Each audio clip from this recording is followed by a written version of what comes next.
Leopold, the answer is yes. Yes, please. Hello and welcome to Weave the Tale. It's like you just saw me. I am now on this side. You can see behind me that beautiful RPG scenery. I'm loving it. We're on a ship. Other than that, since you've already listened to me talk, I want to go ahead and introduce our cast that we will be playing with tonight before we go ahead and hop into this wonderful new setting. So go ahead. We will go clockwise with our Archivaldustbun. Oh, hey, that's me. I'm Anna, aka Archivaldustbun, most places on the internet, queer and trans advocate, museum worker, and TTRPG streamer. You can find me streaming all over the place and as cast and crew for Response Team Omnicron, a Lancer Actual Play podcast. If any of that sounds interesting, you can find me on Twitter at Archivaldustbun. And I am playing the first mate, Seline. Are we describing characters now or getting to that later? I'll get to that later. You could give a little tease, though, if you want. She's the first mate, and her path is the moon card from the Major Arcana. That's all I got. Somebody else take the reins. Oh, that's perfect. Hi, I'm Nikki, the creator of Beholdertonoone, a TTRPG podcast with 3 shows in it. In the future, Dice Before Dawn with a Vampire the Masquerade game starting in April. Also, the DM for Awfully Queer Heroes' new show, Tower in the Soul, which is amazing. So you should check all of those things out. There's more, but just go follow me on Beholdertonoone to see all those things. I'm playing Captain Hurricane, and she has done this before. Also, she's playing the Path of the Justice. Hello. Are you okay? Sorry. I just read the order. All right. I'm really bad at this. Hi everyone. I am Leland / Leopoldthejust. I'm a social media coordinator / community manager, sort of. And I work in tabletop RPGs and indie film and stuff mostly. And you can find me on pretty much everywhere at Leopoldthejust. As far as my character goes, I'm playing the priest. Follow the path of the tower. Yes, I'm a dwarven priest who, in this game, it seems that one of the main religions is someone who essentially venerates the river. So that's what I'm going to go with. Throw a little space in there too, you know. All right, that's about all I got. And I guess I'm up. Hi, everybody. I'm Paladin Hulk, Twitch moderator for Random Tuesday, Little Red Dot, and Polyscripted. And I am playing Timberlake, who is a halfling, and the Gunner, which is the one who fights. And paradoxically, I'm on the path of the lovers. So I want to not fight, even though I'm really good at it. It's going to be great. It's going to be fantastic. We're not going to have any sort of conflict. We're just going to have a nice little river ride, right? It's going to be perfect. I guess I should introduce myself. I'm Sam, Scribblingpenny, basically everywhere, but mostly on Twitter. I am the community manager here at Weave the Tale. And you can usually, find me behind the scenes. I am in Symbarum on Mondays and, usually just behind the scenes. But enough of that. I am super excited to jump into Upriver, Downriver. But we will be going upriver, just to clarify.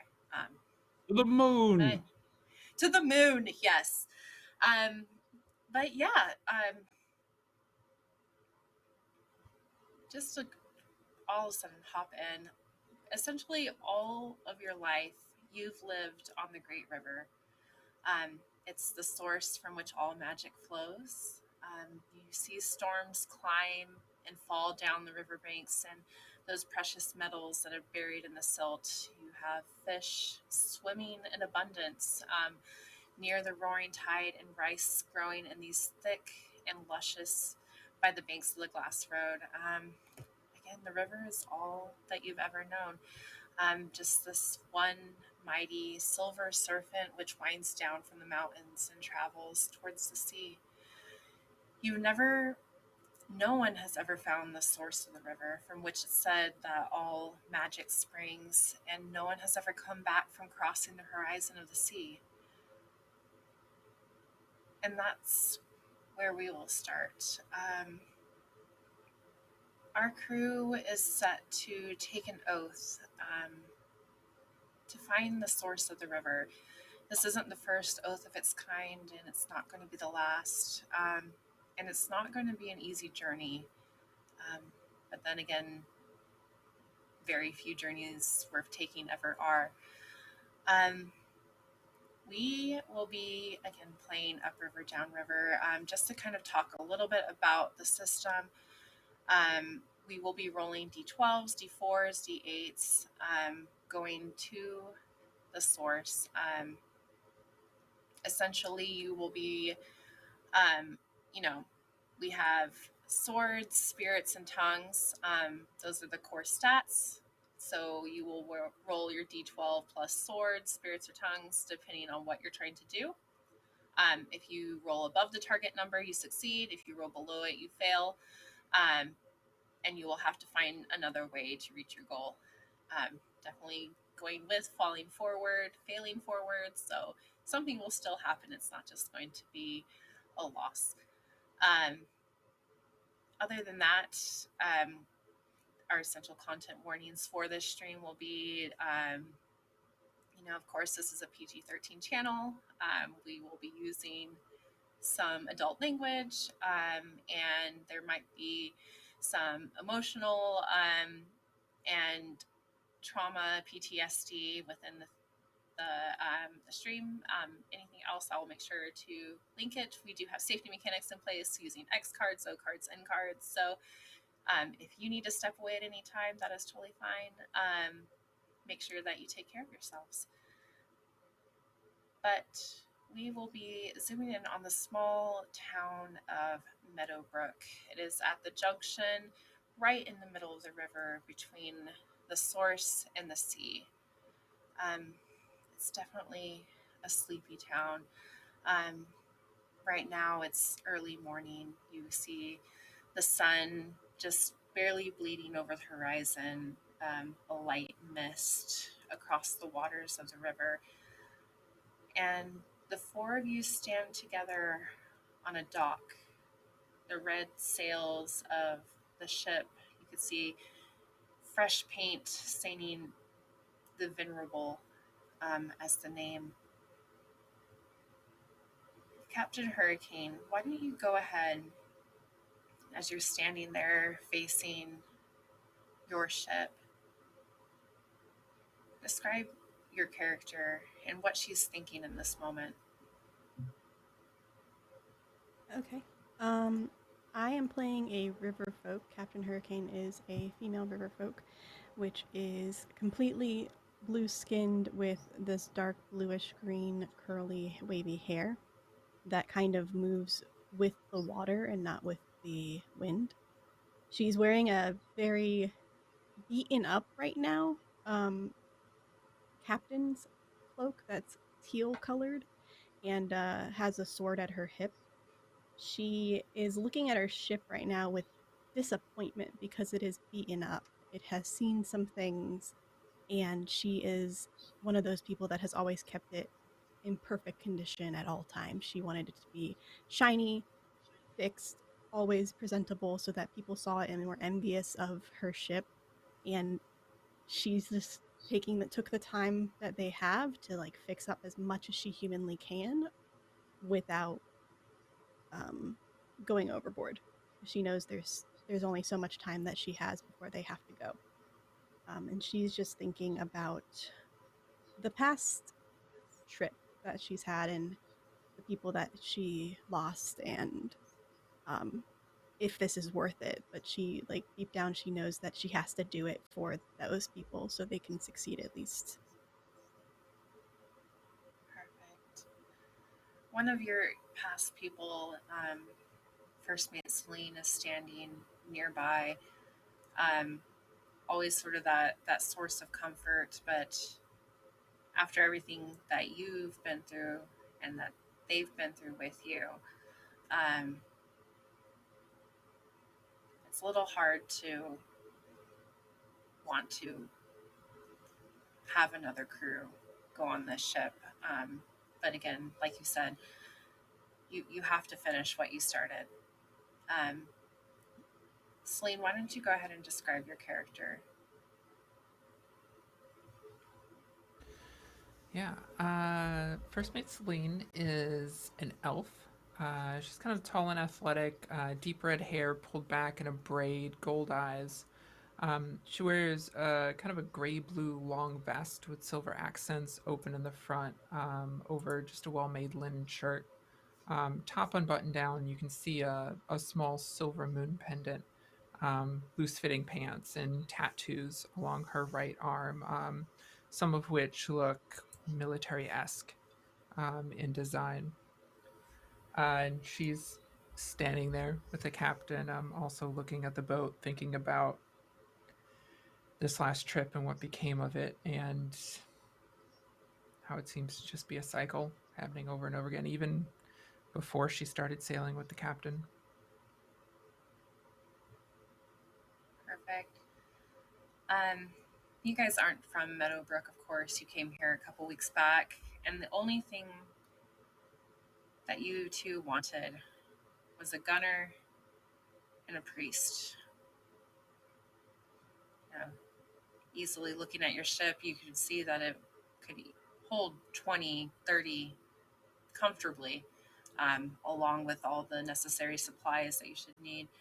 And it was getting down to the wire before you guys knew that you would need to set sail again, leave this town. You don't like staying in one place too long. And Father Nexus was the first to decide that he would help you guys on your journey. There were definitely some scoffs seeing this dwarf come up to your ship and sign the roster. But he's standing here ready to take that oath to bind you guys together on this journey to the source. Father Nexus, why don't you go ahead and describe yourself as well? Okay. Father Nexus is an older fellow, so probably in his 70s. He kind of looks like if like a hemp puka shell necklace was a person.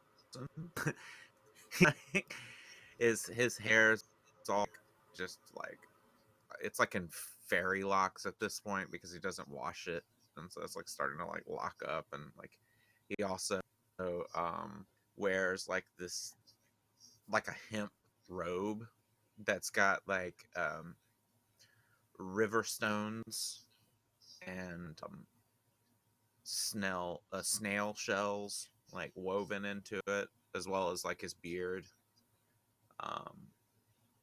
He walks with like a driftwood staff, and he's wanting to go on this journey because he feels that he's like at the end of his life cycle, and he needs to experience the river that he's been worshiping his whole life, like firsthand. Passes. Maybe the local apothecary has warned him of a grave illness that will soon take him.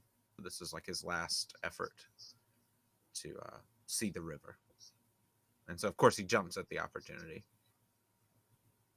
And he's jumps theoretically because. Go ahead. Yeah. Oh no, it's been a while since Father Nexus has been actually able to jump. Yeah. Yeah, definitely. And he's remained in this town so long because of safety, the whole like dwarf hate. And so now he's just like, screw it, whatever. I have to do this. Yeah. So it's like, anyway, I'm done. Sorry, I was rambling for a minute there. No, it's perfect. Yeah, Father Nexus, you're definitely able to. It's hard in the morning, you know, with your joints to walk up to the docks. The air still has that slight chill to it. The sun hasn't fully risen to kind of burn away the fog and the mist, and so it's a slow, kind of painful morning for you as you get to this important ceremony.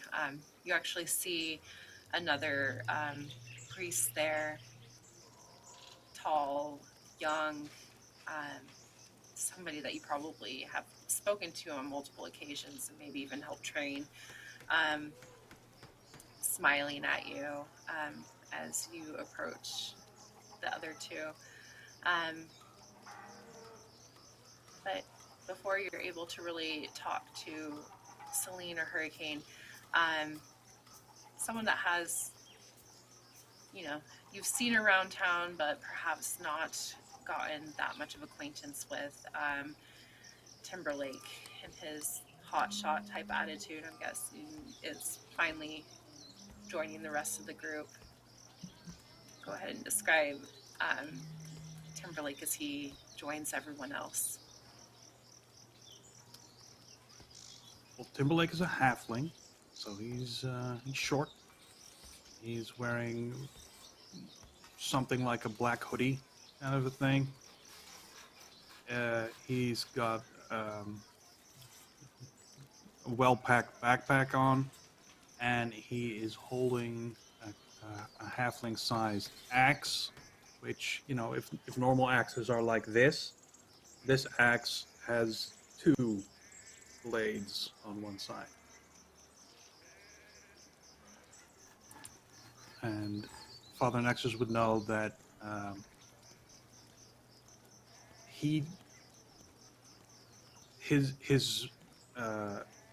his wife just died, so you can probably assume why he's getting away from it all.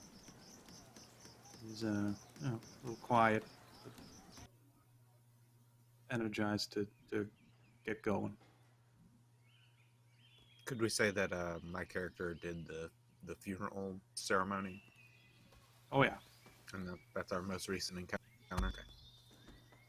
So yeah, I my character just takes a little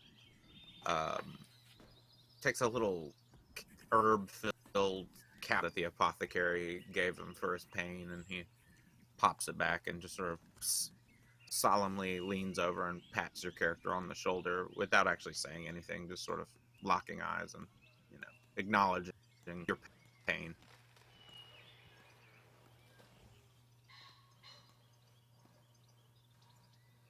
Does Timberlake respond in any way? I nod at him a little. I'm in my own head, so. Yeah. Like, I guess Captain and First Mate, these are the two that you have. Maybe not who you would have picked, but maybe they're exactly who you need for this job. Before the oath is sworn, do you say anything to them?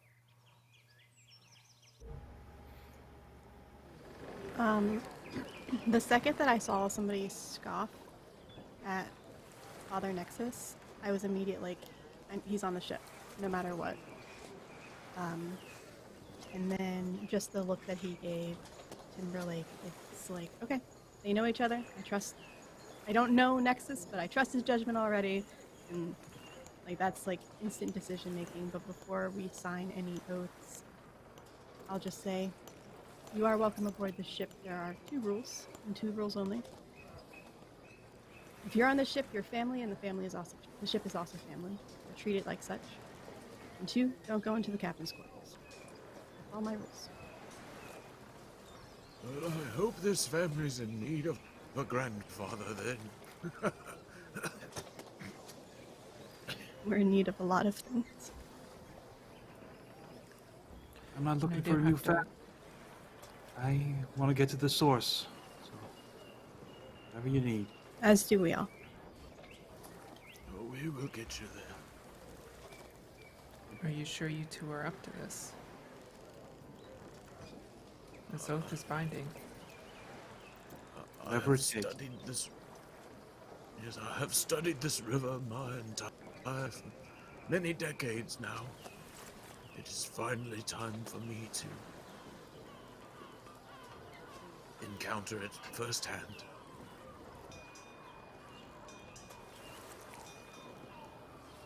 The priest, the young one, steps forward, looking at Captain Hurricane. Then, are we ready to begin? Yes. From his robes, he pulls this deep basin. It's smooth, made of river stone that has had the center just sort of eroded away until it is finally able to hold water itself.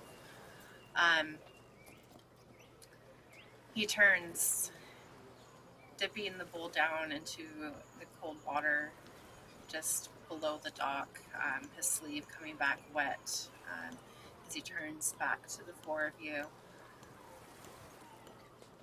This is not a journey that one takes lightly. The oath that will bind all of you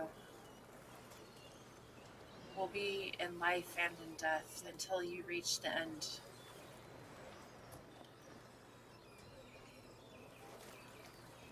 I hope that the river's blessings will be with you. You notice for a moment that his eyes pause for just slightly longer on Captain Hurricane before again taking on that passive, just sort of look after that pause. He takes a deep breath before extending the bowl towards the captain. You will be taking these three under your wing, along with your ship. Do you promise to protect them to the best of your abilities? Yes. And will you navigate the river until you reach the source?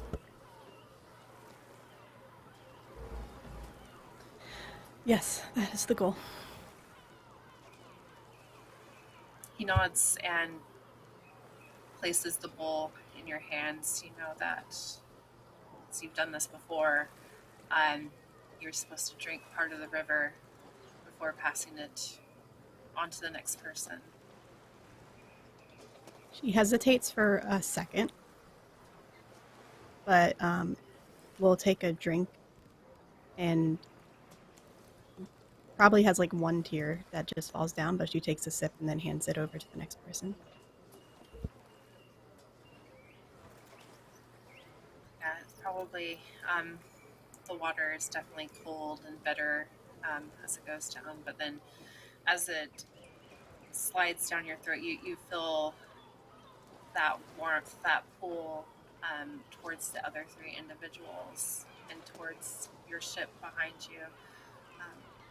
Weak now, but as the bowl is then passed to Seline, the priest puts his hands back on it.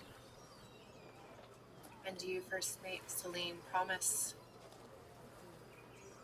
to do right by your crew? Aye. In life and in death, you will take them to the source.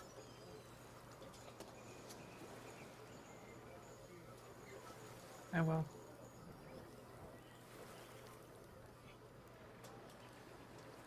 Then sip from the river water and be bound to your captain once more in this new quest that you are undertaking.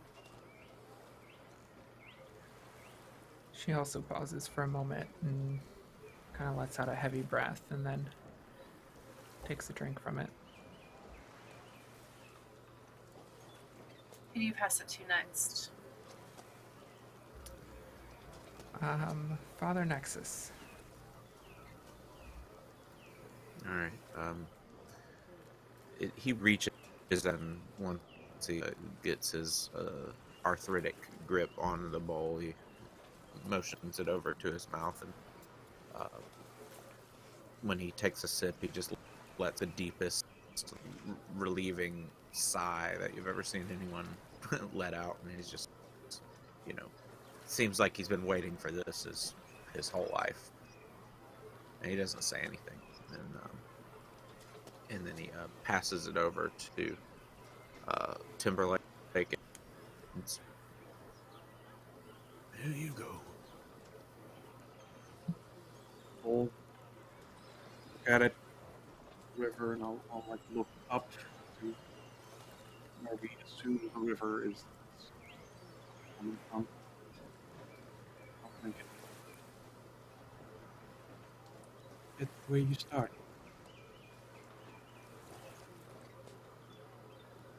Both of you, again, as you drink that, you it's like a slow sort of burn, and you notice, like, as the sun is now fully rising over the horizon, it's like as that mist is being burned away, you also feel as though any sort of hesitation you might have had about going on this journey also being burned away. A tie, a bond is formed between the four of you, between these two individuals that you haven't met, and then this father that you know only briefly and in some of your hardest moments, and to the ship that you've never set foot upon. There's something there, a strange power that you can't quite describe, but as you look at one another, you know that they are feeling the same thing. Again, Captain Seline, it's that same feeling, but tinged with that sadness that this is being repeated once more. The priest will take the bowl, the water level lowered, and splash the rest of it up upon your ship. You can see that the little rivulets of water draining down to rejoin the river. He lets out a sigh as he places a hand on that leathered paint.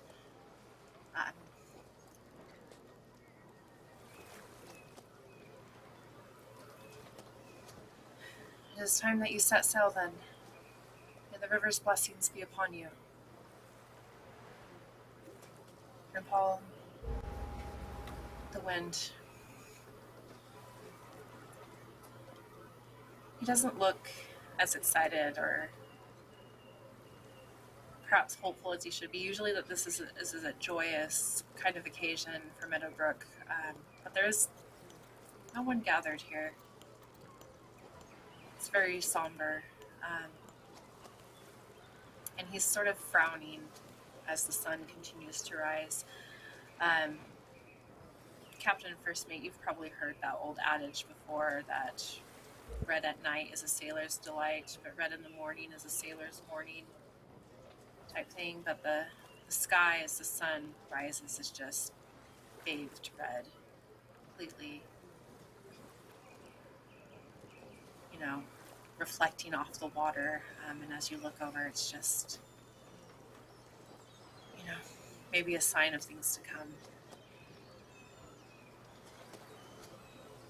But I suppose it's time to board your ship. One quick thing. Could we say that my character's religious order kind of has a different view of what sunset in the sailors, kind of like a different superstition? Yes, please. Okay, so could we say it's kind of the opposite? Like, my religious order believes that the red sky is when the source is at its most powerful. and that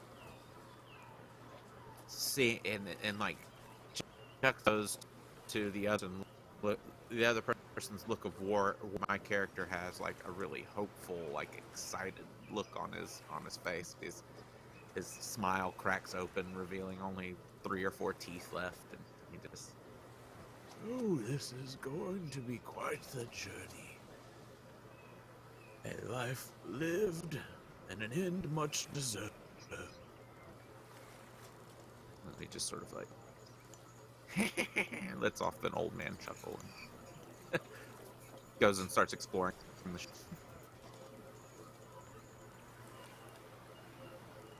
That's interesting. So you just go right up the gangplank to the ship? Yeah, like without really paying much attention to anyone around me. Like, oh well, all right, let's go. I'll stop to look at the first mate and the captain. This feeling is weird. I wasn't expecting. So, how long do we think we're going to be underway? Time will tell. Sometimes months.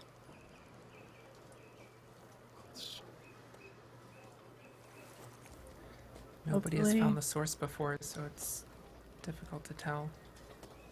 Yeah. Be patient. I'll do a half-assed weird salute because I don't know how, and then I'll go aboard. After they've both gone aboard, leaning over to the captain, do we really think the priest is going to survive this journey?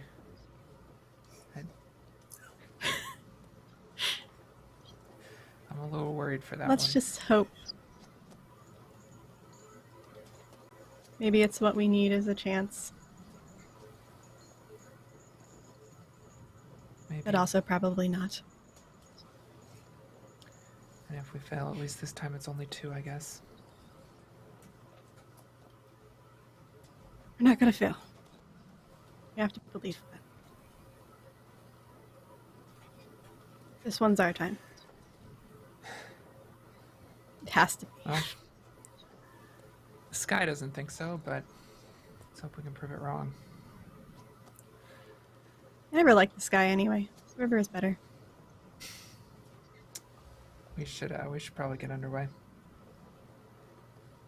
I'll nod to the priest that did the thing, and then just walk on the ship. Perfect. Father Nexus, Timberlake, do you guys explore the ship at all before the first mate and captain follow? I would say that Father Nexus kind of excitedly does, just like a child on Christmas opening presents, sort of. Sorry, where do you go? Oh, go ahead first. I'm gonna go to the front of the ship and just stare at where we're going. And then I'll don't know what to do. I've never been on a ship before. I'll just wait for someone to point me to where I'll be sleeping and what I'm supposed to be doing this whole journey. Perfect. Yeah. Father Nexus as you're scurrying around. Go ahead. No, I would say he would explore the deck and then want to go put his things up so he can explore below deck afterwards. Perfect. He does not go into the quarter. It's good. You remembered the rules. There's only 2 of them. Keep them. But yeah, I mean... There used to be more, but nobody could remember Bayon too, so we shortened them. Well, thank goodness this old guy would forget easily if there were more than 2. You live and you learn, right? It's fine. but definitely as the gangplank is pulled up aboard the ship, Seline, Hurricane, you guys, used to have an entire crew to help you get the ship underway, but now it's just the two of you that seem, know what you are doing, know how to, hoist the sails and bring up the anchor, just everything that you need to do to just get the ship moving. And you have the added difficulty that you are going to the source. You are traveling upriver. It's not that you could just go with the tides, with the currents. You have to get the ship ready to power up. Do you two make any time to show Nexus and Timberlake where they will be sleeping, where their quarters are, or are you two just heads down getting to work? I think that's probably my responsibility, kind of getting them onboarded as the captain worries about getting us going. Sounds good to me. Perfect. So, as Seline and as Hurricane is just going crazy, Seline, go ahead, why don't you take Father Nexus and Timberlake down below? Yes. Timberlake, correct? That's right. Yeah, if you wouldn't mind, I'll show you where your quarters where our quarters are. But there's plenty of space. You'll have plenty of room down there. Don't worry. Have you seen the grandfather anywhere? He was looking at the anchor, I think.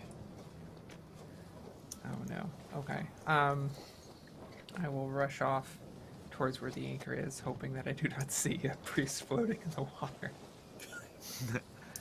Instead, you'll see a priest struggling to turn the crank, and not actually making any progress. He's kind of just seeing how the mechanism works, not really actually trying to lower it fully or anything. I was like, Father we Nexus. have to make a test for that. Yeah, I know, right? If you don't mind, I'll show you where the quarters are, and where we take our meals and all of that. I've always wondered, are the bottoms of the ship flooded? I've always thought No. how does the water not get in? Craftsmanship? Oh, like a boat? Yes, if you ever find water in the bottom of the boat, please tell me. You got it. As quickly as you can. Don't hurt yourself getting to me, but please do tell me as quickly as you can. I have it's quite very the important. pipes on me. I can yell out. Okay. Absolutely do that. Thank you again for having me on your ship. Let's go settle in. Yes, we're happy to have you both. If you'll follow me, and I will lead them down to, I guess just the general crew quarters are probably 20 or 30 hammocks strung up that are completely empty in part of the hold. There's plenty of room. Lot of hammocks. Where is This everyone? ship. People have come and gone over the years. It's you can pick whichever you like. Some of them towards the center of the boat might be a little easier if you're not used to being on the water. We are gonna make it, right? We have to make it. Yes, the captain believes this is our time to make it, our chance to make it, and I trust the captain. Good enough for me. I will definitely. You said the center would be better on my old bones, or does it rock think so. back and forth less or something? You're more. It doesn't rock back and forth less, but you're less likely to hit anything when you rock too hard. If we hit any rapids or something like that unexpectedly, I think it might be just a Oh, little safer definitely. for you. Thank you so much. I will take one of the ones towards the floor. I don't believe I can climb in and out every night. I will instead Perfect. pick one that's high and in the corner. That's sweet. Timberlake, why don't you give me we're going to do our first roll, a spirits roll. Ooh. It's a Oh, D12 God. plus spirits. You just need to roll above an 8. 1d12. Okay. Mhm.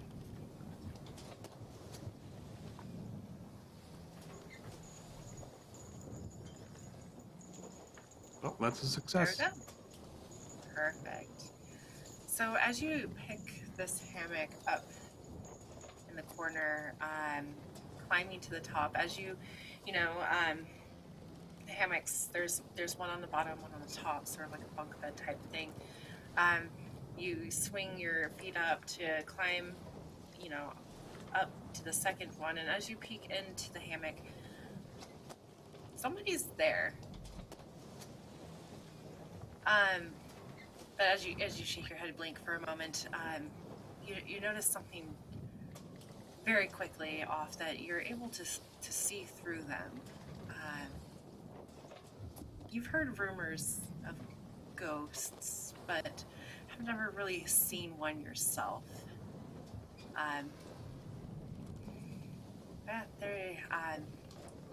Their eyes are closed.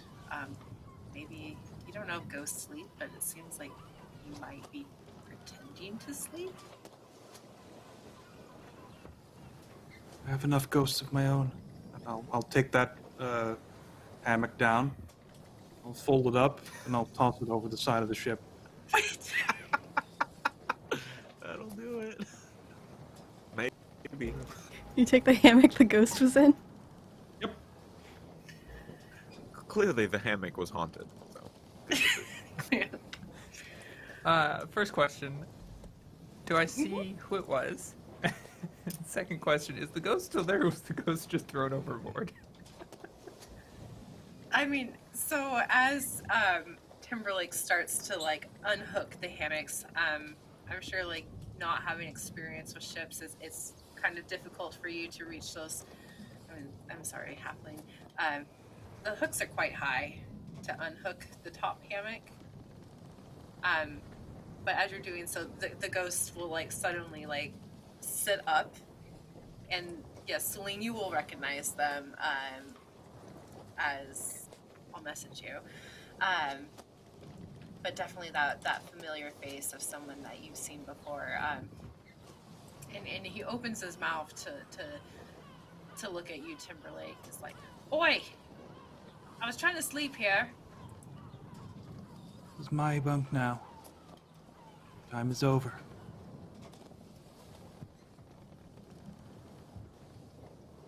No, it's still my ship.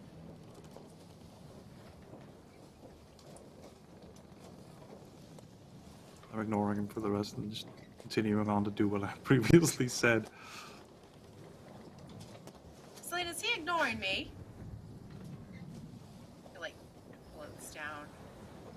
I don't think he's seen a ghost before. Timberlake, this is Neptune, our cook.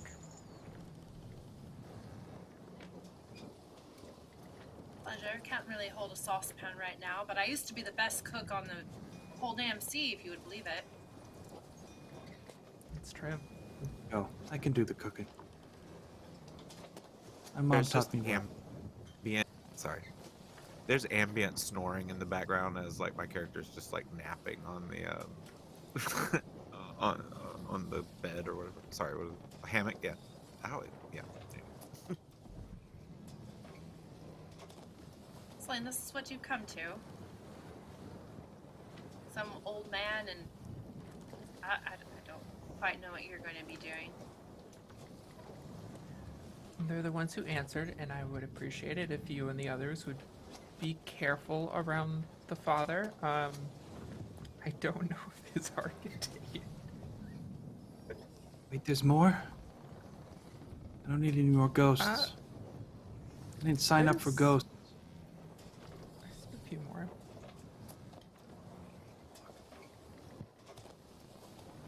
Few. I go for a walk to be all angry and kick rocks that don't exist. Where are you going? Going for a walk just on the deck, and I guess I'll go Okay. to the captain. Why didn't you tell me there was going to be ghosts, huh? What's that about? Didn't come up? Trick me. Nobody asked? I didn't trick you. Nobody asked, are there any other crew members on your ship? There's not. It's just ghosts. Well, they were crew members. I don't appreciate this. They still live on the ship. They're not gonna harm you. They can't do anything on the ship. They're just here. They're stuck here, just like we are now with the sword, with the thing we just did. I don't want to be They one can't of the leave. ghosts. Just Well, saying. then We're gonna get there. we're and going then I'm to. gone. Okay. Well, once we get to the source, you are free.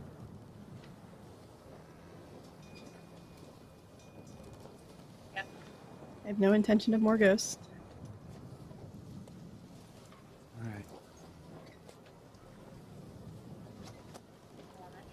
Captain, who are you taking the first helm navigating the ship? Yes. I also would have prepared as many things as I could that didn't need 2 people at least to do it. So now that Timberlake is up here, actually make yourself useful. Come help me with this. I'll show you how to pull down the masts, and I show him a couple of things that needed 2 people. All right. But then eventually, once that's done, I'll go to the helm. Okay. I'm wondering how proficient Timberlake is at picking stuff up. Pretty agile, so Yeah. he's young. He doesn't have years of experience weighing him down. I do have the leadership ability. I could just be teaching him. Oh, that's perfect. So with the captain taking the helm, essentially we are going to have you roll the number of d4s equal to the crew's total river sense. So you have 2. Timberlake, how much river sense do you have? 1. 1, so we're up to 3. Father Nexus. 1 as well. Alright, 4. First mate. I also have 1. 5. Alright, so 5 d4s, Captain. Let's see where we're going. If we make it to the right place. Do you want the total or the individual numbers? Tell me how many 4s you roll. Oh. 2. Perfect. So essentially, if you roll 1 or more 4s, you've successfully navigated to your intended destination. But if you fail to roll any 4s, then you're going to be swept astray by the winds and the currents of the river and find yourself someplace you didn't plan on going. Albuquerque. Yeah, be fine. I have no clue. But as you, Captain, why don't you go ahead and describe, falling back into that routine of being behind the wheel, of navigating the river. As her hands grasp the wheel, the wood is smooth where she placed her hands so many years. And she just like takes a deep breath before starting.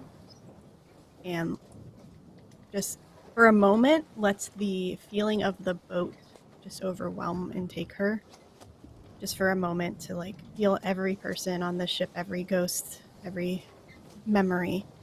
And then she'll let that breath out that she was holding, and she will begin to sail, keeping her eye on the horizon and ensuring that she doesn't accidentally run over anybody. Perfect. Because there's definitely, you know, I think Timberlake, you're the only one on deck right now. Other ships sailing on this river. It's definitely not just you guys alone. And as the day continues to grow brighter, it's probably mid-morning, almost early afternoon by now. Even more ships seem to join you on this river that you can hardly see the horizon on either direction of, as Meadowbrook is a distant speck on the horizon now. It's This river may in fact be a sea if it's that big. a very large river. But again, the river is all you've ever known. You don't know where it comes from. You know it goes to a sea, but no one has ever come back from their journey to the sea. But Timberlake, this is, at this point, the furthest you've ever been from where you grew up, from home. I feel like whatever you're doing on deck, that might give you a slight pause as you look out. No ghosts up here right now. At least not that you're able to see with the sun being as bright as it is. I think I'm having trouble orientating myself because there's nothing to see anymore. So I keep like checking the river to see if it's flowing in the right direction. You know, you can only see that we're going in the right direction by the current and maybe like the celestial bodies and such. So I'm uneasy about that. Yeah. And you know, that just looking at the water kind of makes you nervous. Isn't the best sort of feeling there. Because again, you don't know what lurks beneath the depths this far out. Death. Death, probably. Captain, I'm guessing that your first location is going to be the Glas Road. You need... Go ahead, were you going to say something? Sorry. I was just unmuting, but that sounds fine. Oh, okay. I heard it. As you know, this is essentially going to be the longest stretch of the river. It's one of the most important trade routes. And, you know, you could already see that most of the ships that are next to you are going to this point. Full of traders, tourists, everything that you could want will be here. You know that you are going to need some supplies to go towards the source. You also know that you do have 2 pieces of the map, but you have heard rumor that there is one more at this location that you could need.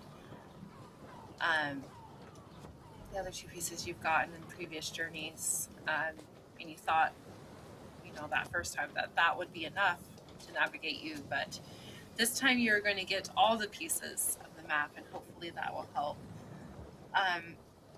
So we're going to go ahead and skip forward a little bit in time, unless anyone wants to do anything before this moment, before we arrive at our next location. The only thing I can think of is that my character would sense the anxiousness of the other crew members, and I would try to use my ability create comfort to just like calm everyone down. I don't know what that mechanically would do anything, but I just imagine my character would just be going around like reassuring people that everything's going to be okay and that this is their purpose and that the source will guide them and protect them and stuff like that. At some point, as we get towards the Glas Roads, Seline comes up from below deck, arguing with Brooke, one of the other ghosts. Like, we had to replace you. You can't actually interact with the guns. We had to get another gunner. We had no other choice. So please, just play nice, okay? And then as she... You know that I play... You're just going to let him put his hands all over my guns. You can't. That's the problem. What if we need guns? Well, then I could tell you what to do. I don't know anything about this person. I have to be other places on the ship. You can... If he wants your help, you can tell him what to do. Well, why don't you introduce me and show me where he is? He's up on deck right now, so when it gets a little bit darker, or when he heads down, I'll introduce the two of you. I'll corner him. You send him down here. Just be nice, please.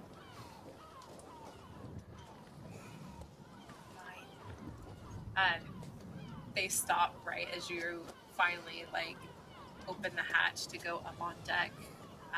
Not really able to go out into the sunshine that's spilling in.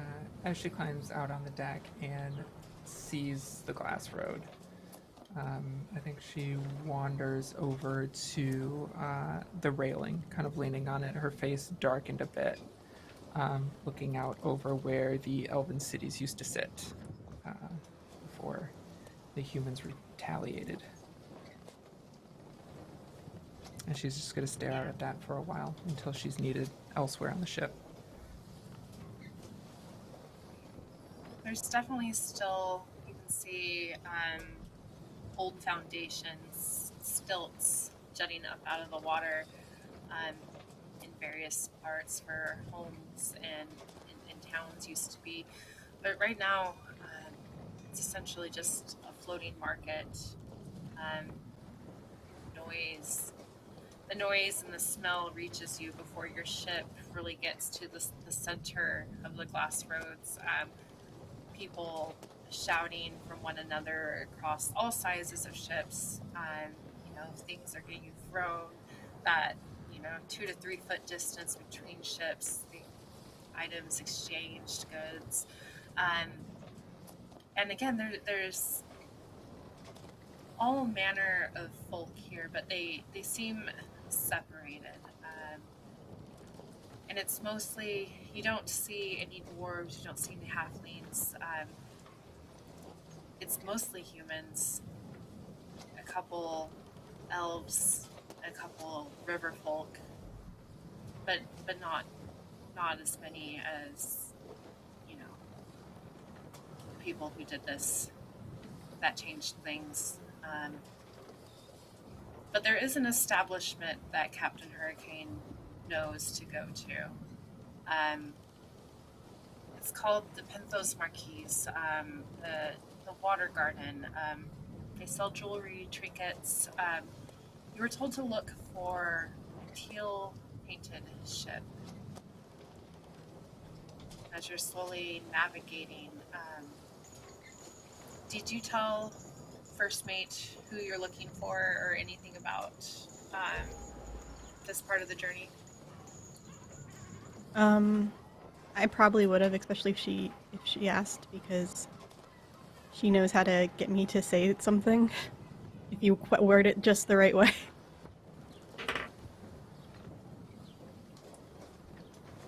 Perfect. Seline and Captain, why don't you guys both give me this should be a spirits roll or a tongues roll, depending on how you're trying to get through this. I would like to do it however I can with tongues. Perfect. You want to like ask for directions if you want to. Yes. Yes. Just Go ahead. shout out to a nearby person and say, just go, hey, the water garden. You know where it's at? Go ahead and give me that tongues roll. Very simple. I'm not gonna make a big deal about it. I got a 10 on. I'm supposed to roll in the thing. Oops. 10 on die plus 5. Oh, excellent. Yeah. Luckily enough, the person that you talked to, they raise their head, shrouded in a cloak, looks up at you, and you can see that telltale, that blue skin of a river folk. When your kind, her face just splits into this wide grin. You're on the right path. You just go. She kind of cranes her neck. Probably about quarter of a mile further down, and you'll find it. Can't miss it. She will nod and wave and thanks.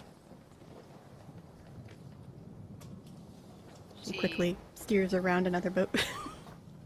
Yep. This is perfect. Give me one more. Roll 5 more d4s real quick. I will actually roll in the roll 20 since we're supposed to be using it. It's okay. I will not be bitter. I regret rolling in d20. Roll 20. Oh no. Can I take back my rolling in? No, kidding. No. So there's just so many dang ships on this riverway, this waterway. You're trying to, go left, go right to not hit anyone,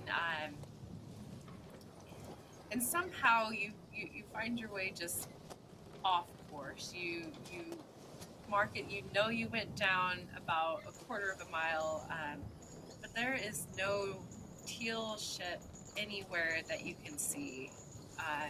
Again, just all of that sort of weathered white, gray colored.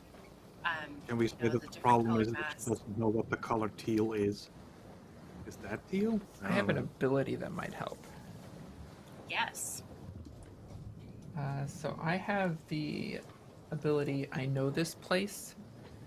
Whenever we arrive at a new location, I can roll a 1d4, and on a 4, I've been here before, and I can add an NPC and location that I'm familiar with.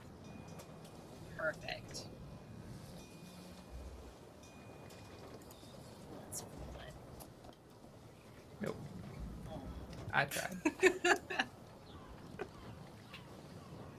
That's okay. It's totally fine, because as you guys continue sailing, there's definitely, Captain, your grip tightens on the wheel as you realize that you've gone to a part of the Glas Roads that you just didn't want to end up at. You can hear people jeering and shouting, seeing you as the captain of the ship. At this part of the water, the ships are a little bit more dispersed. And then suddenly a loud sound sort of rings out on the ship towards you, that deep sort of cannon sound. You smell the the smoke, that acrid scent in the air. As shots are fired upon your ship, there's off to the front of the ship where Timberlake had been earlier when he first boarded the ship, just that eruption of splintering wood just flying up into the air before settling back down to crack. Most of the cannonballs are just flying into the water harmlessly by you. More warning shots. But this one did take out a piece of your ship. Do you call everyone up to deck? I do, because I'm pissed. What hit you? It's rude. How dare they hurt my baby? Heading to help round everyone up, going past the captain. Like, I thought you said this time was going to be different. And I keep going. It was supposed to be. Everyone else. Oh, You didn't. What color is what teal? was that rocket? Yeah, it is, like you've been lulled by that calm, just gentle water lapping up the side of the ship, and just all of a sudden, cacophony of sounds and cannonballs and splintering wood. It is almost deafening loud. Oh, this is surely going to cause water to end up at the bottom of the ship. Not if it doesn't hit the It bottom of might the ship. need.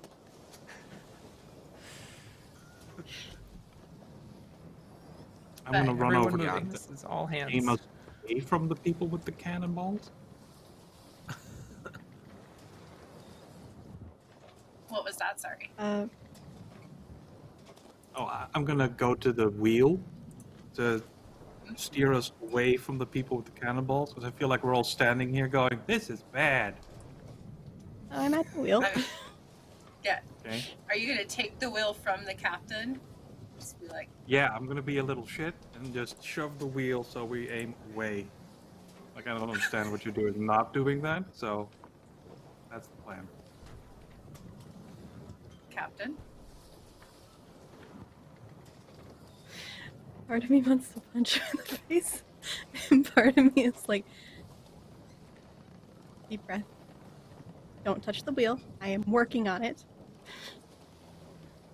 We're faster. If we end up, okay, so I just want to go ahead and just take a step out of character real quick. I have this ability that lets us re-roll attempts to gain advantageous positions during battle. So, oh shit, sorry, so keep that in mind when we're going into this. I can roll spirit to let people re-roll.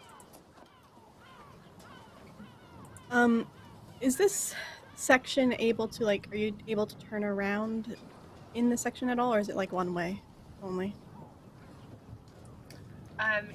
You can turn around. It is going to be a slightly more difficult maneuver because you're being fired upon, and because two ships seem to be getting closer to you. They're not firing at your ship, but they're definitely firing into the water right near your ship. Right. So we'll just, if we go forward, can we loop around? Or is like, Yeah. once we get past, we're screwed and can't go back to the classroom? We can go ahead and try.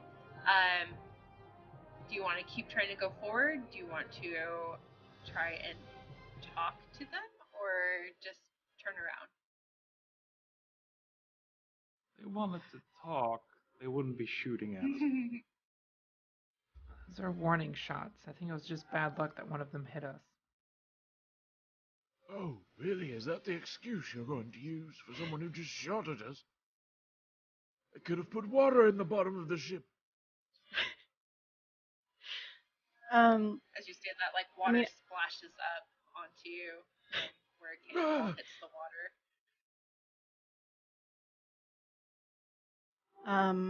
I don't think they're gonna listen, honestly. So I don't think it matters if I try talking to them, and I can't. So I'm just gonna keep going forward. and try to calm the crew down as I just move forward and try to loop around to avoid this. Perfect. So that will be helming the ship. That's the D4s plus your river sense. So I'm just gonna. be, the dice hated me on Roll20, so I'm just gonna roll my dice. Timberlake, do you go towards the cannons? Do I have to in order to get past them? No. Can you do something to assist? Yes. What do you want to do? Seline runs past you all, and I would like to raise the jib. So it's a sword skill check. On an average success, you give your helm plus 2d4 for the next roll. On a failure, you fall into the river. That sounds not gonna bad. think about that. Do it. Yes. Okay. So it's a swords check, so that's a d12. That's your sword.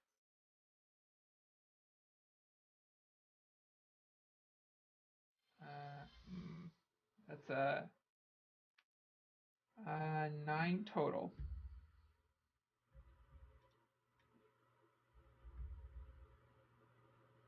I told you fell in the river. Why don't you go ahead and describe that? Because you got a 9, not a 10, right? Let me check the math. So let's check your math one I got a 9. All right. I got a 9. Heartbreaking 9. Yeah, I run past to do this, and I think I'm used to doing it with somebody else helping me. So I go to do it, and I have no idea what this involves in actual sailing. We'll say I cut a rope, and it gets loose in my hands because no one else is helping me, and it throws me off balance, and I just fall over the edge. It's not the first time I've fallen in the river. This is not an ideal time to do it. No. You hear that splash of water as suddenly First-Mate Celine's there, and then she is gone beneath the waves. The ship still trying to go forward. Nexus, what are you doing? Freaking the hell out because someone has just fell in the water and my character can't actually swim, and it's like imagining himself being the one in the water, and that's just not good. I'm modeling this character off of my partner in real life who can't swim and how she feels anytime someone is like drowning on TV, so that's just how it is. He's just freaking out. And he's gonna continue to freak out until someone tells him what to do in terms of helping them.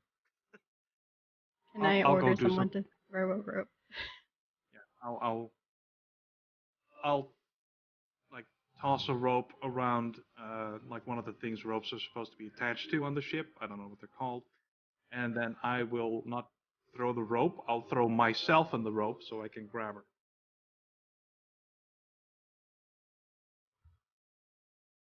Yeah, so and you're then I will not cut out the next bit where we have to get back onto the ship. Just gonna grab.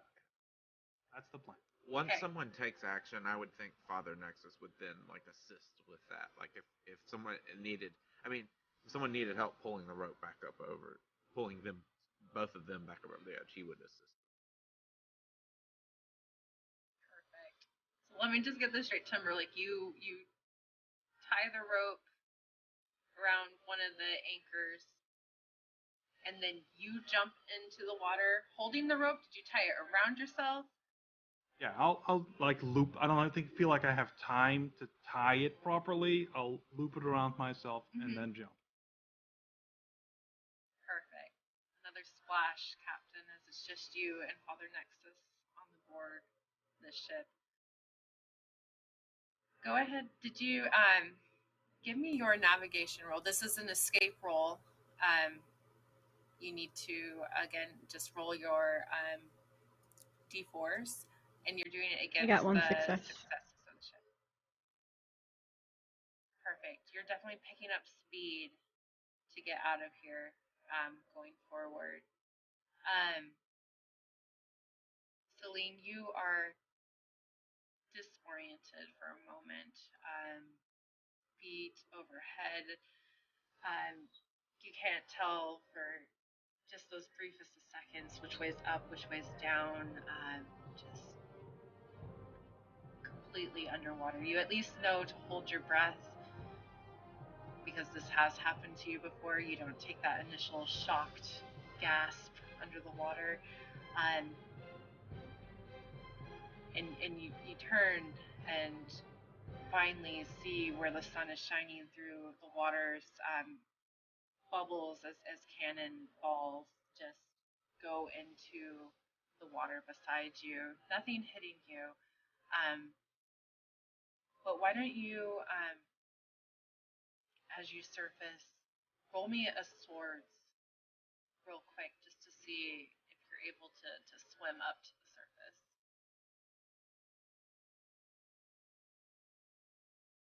Roll above the 8.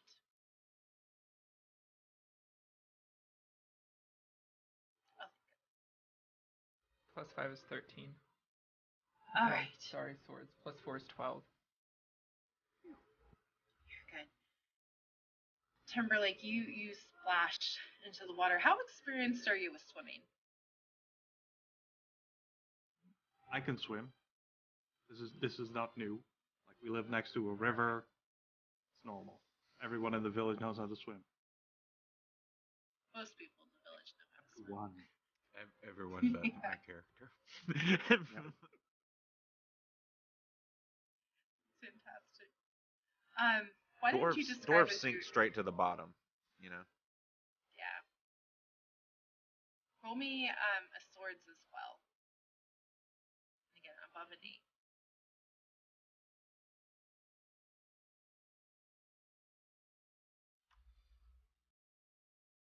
Well, yes.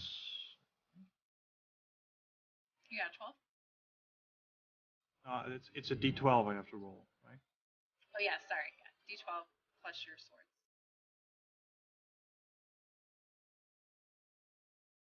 Yeah, well, that works. Oh, it should be plus 5. Yeah, Easy got peasy. 12. Nice Yeah, 13. why don't you describe as you're able to swim, you know, you have the rope and you're able to get to... Me swimming assumes that the ship is going very slowly, which I don't think it is. So for this That's to true. work, we have to loop around, and then I have to sort of aim at Seline, and like as we're cruising past, I have to grab her, and she has to grab me, and then we have to get pulled aboard the ship. So it's just that grab, that little timing that we both have to notice each other in the fast-moving ship and grab each other. Yeah. And since There's this definitely some, worked, we do. So there's this last minute where I have no idea where she is, and then it's like she bobs up like over a wave or something, and I'm like, yes! And I'll grab her along the waist, and it's a little awkward us hanging from the rope, and hopefully we will then be pulled aboard the ship. For now, we're at least getting dragged along. There we go. Father Nexus, you are at the other end of this rope, right?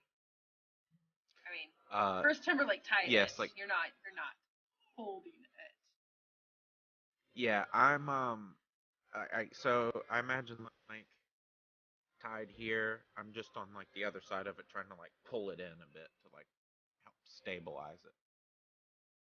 I'm old, but I got I'm old and I have arthritis, but I've got stout dwarven stance. I imagine. I don't know. I guess I could roll. We'll see how stout my stance is. Yeah. We'll see. This is where we all die. Yep. So One after the other goes in the drink. Which stat? D12 and your swords. Swords? Okay. And because you're 2. pulling the rope against it, I'm going to need you to roll above a 12. The difficult test. Okay. See how it is. Could he use the pulley system with the anchor to help? A 5. Is that good? Wait. No. Is that a good number? Captain, you see this. You guys are getting away from these cannonball falling, but Father Nexus, he's just trying so hard to pull this rope up. But the ship is going, one way they're getting pulled back, and he's not able to pull them up from the water. It's more like the rope is just so taut, he's not able to get any sort of strength against it. As you're up on the wheel, what do you do?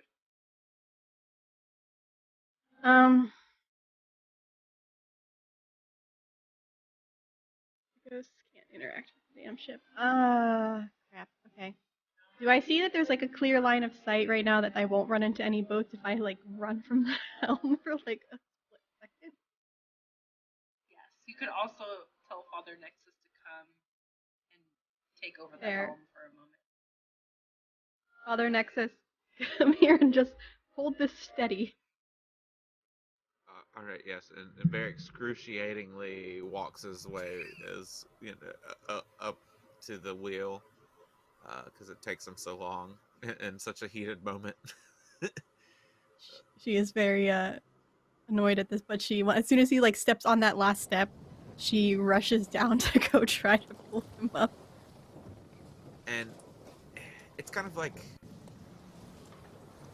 I don't know, it's kind of like how a child pretends to drive like a toy car. I just yell back, don't do that! Straight! Oh. Hold it still, got it. Save them, please. I only just met one of them. Okay, so swords. Yes. Were you above an 8? Oh, thank goodness. A 12. How do you do this? I grab the rope and I wrap it around the pulley system for the anchor, and I let the anchor fall that pulls the rope in. And then as soon as they get up high enough, I start to wheel the anchor back up. That's smart. So we don't actually stop. Yeah. Let's not stop right here. Seline, Timberlake, there's those moments where you can feel the rope tremble, shudder as Father Nexus, isn't able to pull you any way further up, but is at least able to let you guys know that someone's trying from those vibrations that are coming down the rope. And it seems like moments later, you're finally getting pulled up out of the water thanks to Captain Hurricane. And just unceremoniously just dropped onto the deck of the ship, completely waterlogged. But at least you're able to breathe water. Go ahead. Before they even completely get overboard, or over onto the ship again, I'm like, continue pulling this up, and I let go of it, hoping they'll grab it as I rush back to the helm, because I don't trust other Nexus with the helm. Yeah, First time he's ever been on a boat, and now he's driving it. That's not good. I'll loosen my grip on Seline, which was very tight. One of my abilities is strength, so you might have some bruises there. And I'll pull us aboard for the last bit, and then I'll stand up for the take the hoodie off, shake out the hair. You okay? I am. Yeah, that wasn't the first time I've taken a tumble, but thank you. Don't do that again, right? Well, I was trying to sail the ship, but yeah. I'll go do work on the ship to make us not get shot at. I'm gonna turn around and call up to the captain. Without a full crew, I don't think running is working. You want me to try talking to them? Like, I don't think they're gonna listen. Well, do one of them owe me a favor? Wait. Can I glance at them to see if any of them are familiar? For whatever reason. I don't have an ability for this, I'm just hoping. The people that were on the other ships, or People that are shooting at us. they definitely give me a tongues roll or spirits. I guess that's knowledge as well and wisdom. I'm good with tongues, that's fine. It's a 10. Perfect. You pull out your spyglass, looking at the ships, kind of scanning over the crew, immediately snapping up to whoever is helming the ship. And it is someone that you recognize. Years ago, a tavern, a fight. The two of you had done a number on this captain because he had insulted your crew members. It seems, he saw that venerable title on your ship and just was trying to get some payback.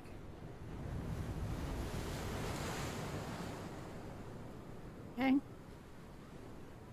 So, would I be able to holler loud enough for him to hear me? Holler loud.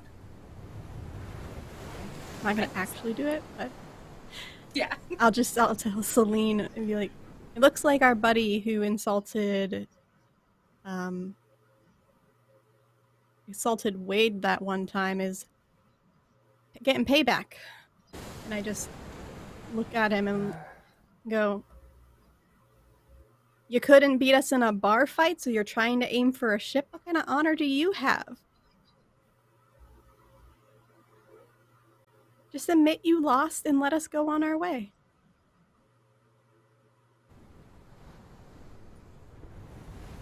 Hear this holler back. Next time you come to the Glas Road, I'll sink your ship. Still as stubborn as ever. Is my character on deck while this is happening? Oh yeah, you're right next to the Okay. wheel where Captain Hurricane has relieved you of driving the ship. Okay.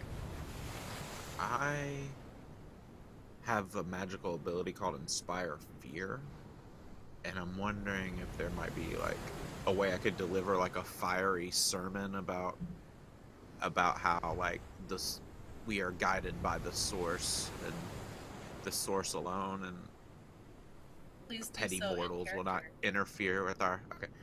All right.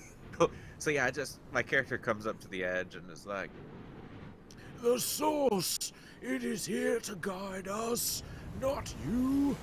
If you interfere with our path, the river will swallow you alive. and like maybe the wind kind of picks up a little bit while I'm delivering the sermon, and their sails start to blow them in like the opposite direction of where they're trying to go.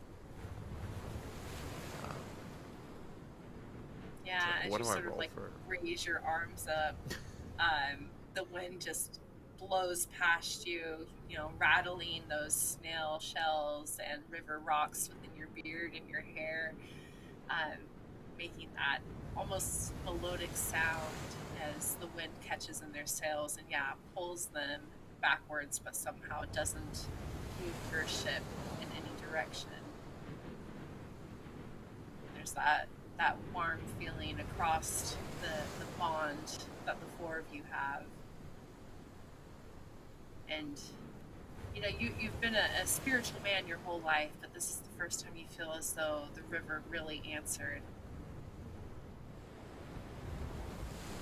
That's because I gave myself unto the river for the first time. I was always too scared to be to the river, but it remained landlocked. It's the key. You can't just.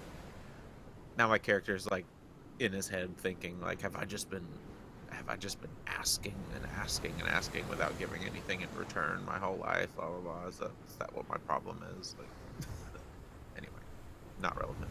Deep thoughts. Perfect. As you guys are able to sell away, we're going to real quick take a quick 10-minute break, let everyone reset, and we'll pick back up with a little bit of a time jump as we go a little bit further down the river. So see you guys in like 10 minutes. Up the river. Up the river. Oh no, we've been going the wrong way. Well. Well,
you for joining us again.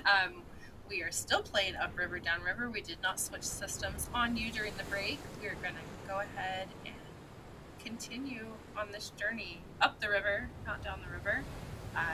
We are not going in the wrong direction. But just a little summary, we tried to go and find a map piece of the Glas Roads, but Captain Hurricane got a little lost, wasn't sure what the color teal looked like, things got a little confusing, and then, you know, there's some old rivalries as cannonballs were shot at the ship, and they had to continue on, and Seline thrown overboard while Timberlake valiantly jumping to save her. Father Nexus tries to pull them up, but is unable to with his frail arthritic arms, but Captain Hurricane comes to the rescue and is able to save the day. Night is beginning to fall. At this point, you've been sailing for hours, just kind of open water around you. It's interesting. For this part of the journey, I believe Seline would actually take the helm of the ship, unless Captain Hurricane has any qualms with that. Nope, she has a headache. She is tired. She hates that her ship is broken. So she just wants to retire to the captain's quarters. I would like to offer to tell her a story to comfort her. Sure. She'll stop before her quarters. Okay, let's see, I'm not allowed in. Anyway, no, that wasn't my character. Anyway, and my character is just, I'm going to use the create comfort ability to just sort of magically calm the captain down, because you don't want, a stressed out captain. That's never good. And I'm going to talk about what my religion believes is... Okay, this is what my religion believes is the... Yeah, exactly. So this is what my religion believes is the creation story of the river. Ooh, a 13 total. Perfect. I don't know what the creation meant.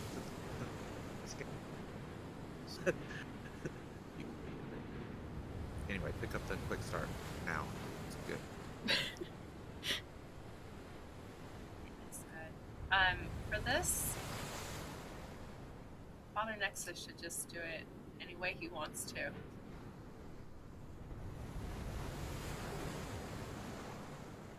Now I'm putting you on the spot. You're muted. Can hear you.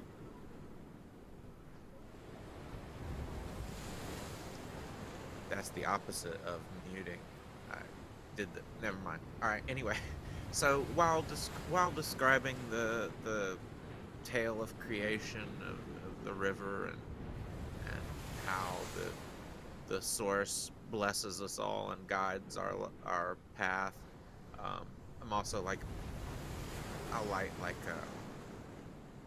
light an incense, which is clearly like patchouli or something, kind of like basically like a hippie dwarf priest.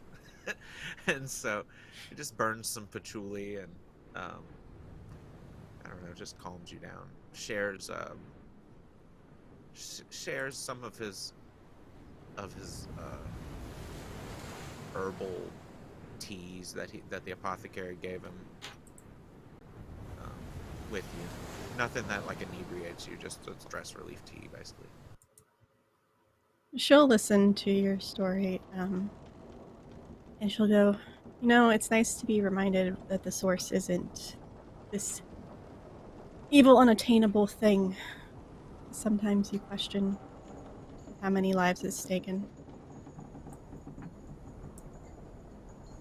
The lives that were taken on this river were not taken so much as they were brought along the path that was set out before them. if their lives were taken, then they would have veered off of that path. So, in a way, there's this beautiful harmony about it all.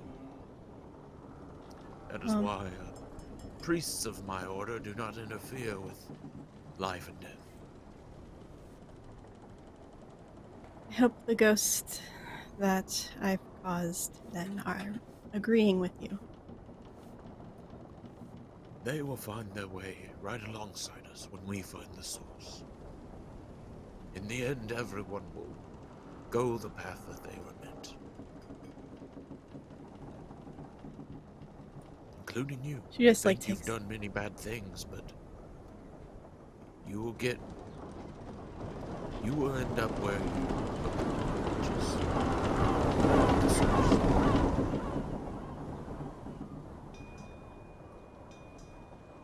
Have to.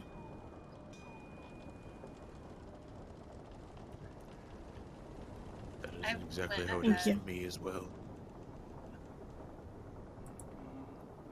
I say thank you. You're most welcome.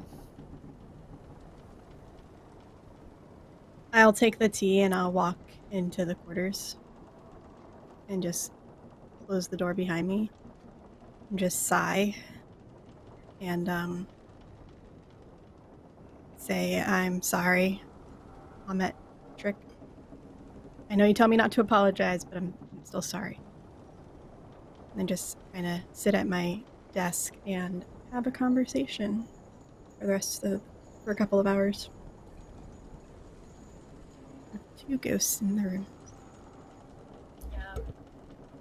Father Nexus, as that door is closed softly behind Captain Hurricane, you hear voices talking, muffled from the wood, but nonetheless, it sounds like there are multiple people in that room. Okay. He feels comforted knowing that she hasn't been talking. Regardless if they are dead or alive. Yeah. I did count this as Father Nexus communing with the river, because he's telling the story of the creation and lighting incense and just sharing his spirituality. I drew the major arcana, the world. So you have this blessing that you can use at any time in the game. That gives you the ability to automatically succeed once at navigating the river, even if you are not at the helm. Okay. Perfect. I have it open. You said what? What was the card again? The world. The world. Thank you. Yes. But Seline, Timberlake, where do we find you two as night is falling?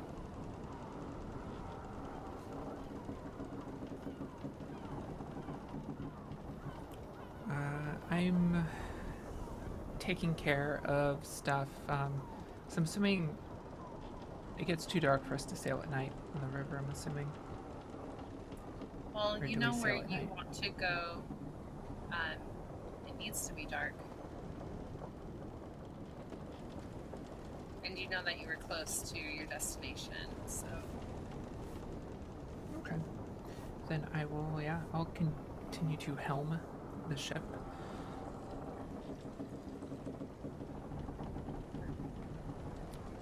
I will be fixing the hole in the ship.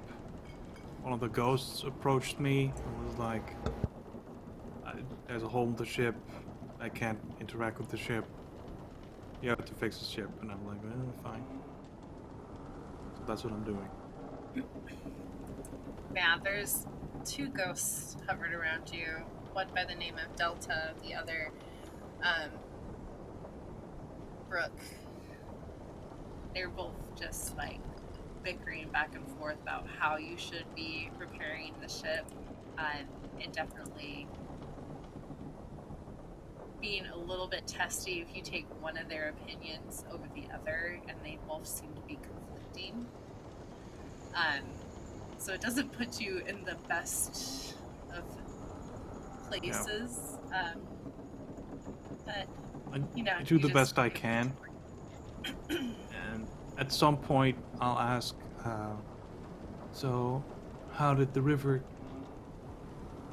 kill both of you?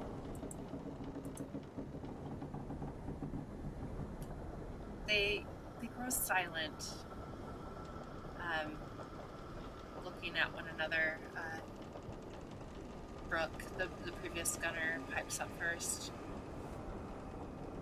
I mean, they didn't tell you before you took the oath. You just took the oath with a crew you knew nothing about. Yeah, they didn't tell me anything. The other ghost, Delta. You crazy. I would never just hop on a ship with people I don't know. Yeah, maybe this was a mistake. I'm not. If we get there, I'll set you free. I'll fix it. I mean, you can't. You know that if you take an oath, you're bound to the ship, right? Until we get there. Yeah. When we're all free. I'll fix it. We were trying to get to the source too. Delta over here thought that we had a shot. We had 2 map pieces. I mean, how hard could it be to navigate? You know, the river goes one way, branches off, but you see that ghostly form just shaking her head.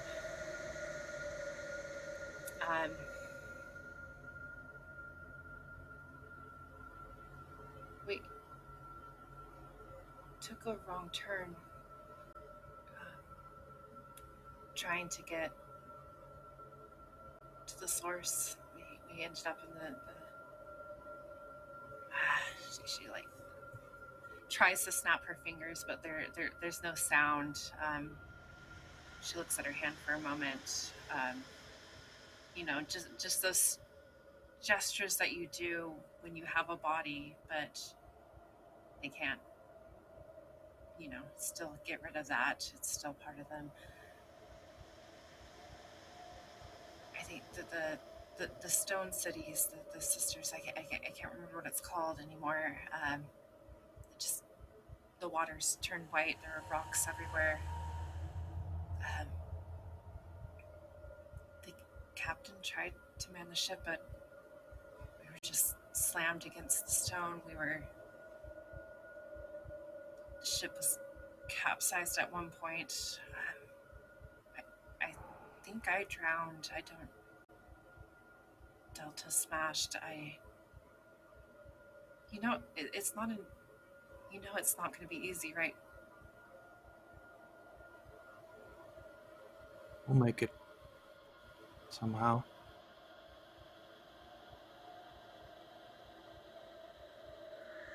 Even if I have to walk.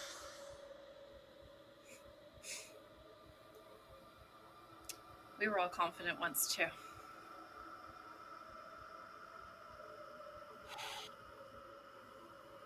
But maybe you will make it. Maybe not, and you'll join us too. I guess that would be one way. We can guide the next people. What happens if the ship breaks? You're bound to the ship, but what if there is no ship?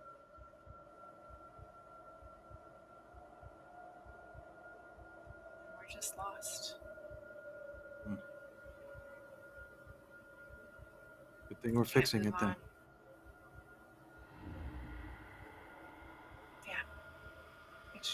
sure you I think get that that nail should in do it. good there. Yep. Yeah. Nice. Ghosts are quiet, but they definitely seem to have grown more solemn, looking at one another than just sort of disappearing below deck to leave you alone up here. I'll go up on the deck to once again look at where we're going for a little bit before I go to sleep. Yeah. It's just Seline that's up here as you get above deck. A little heading nod. home. We should be there soon. Our next destination. We're almost there. How many more points do you know before it's the unknown?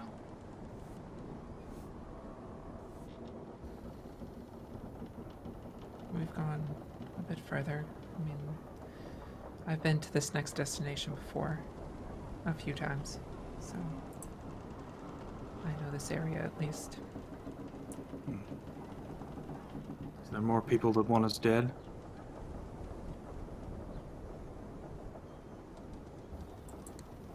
That happens to crews and to captains as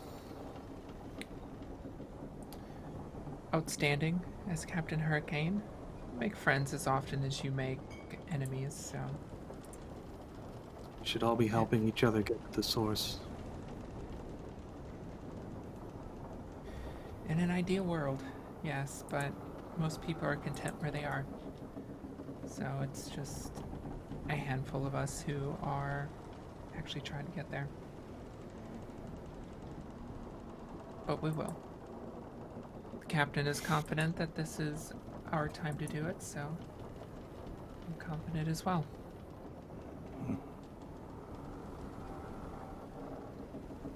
We have to get there.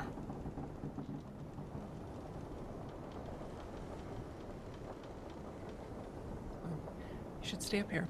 Watch our next destination as it comes into view. It's quite the experience if you haven't been before. I don't care about where we're going next, just the source. And I'll go down. Suit yourself.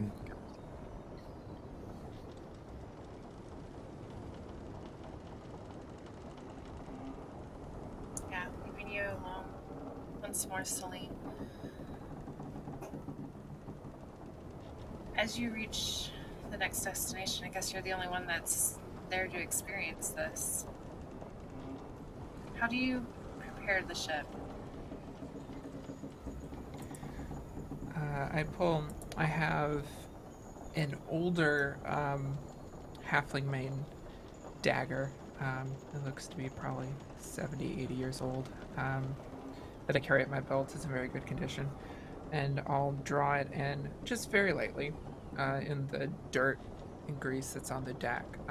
I'll draw an elven rune. And I'll take my moon necklace that I have and I'll press it down against it, and a glow begins to emanate and pulse up from underneath my hands. And these silver runes spread out almost like cracks going out on ice, and completely engulf the entire ship. And then we could begin to dive down into the water. Do I feel the ship trajectory change?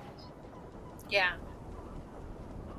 Okay. I'll step out then, because I know it's beautiful to see, and I'm like, oh crap, we made it. Okay, hold that conversation and quickly walk out.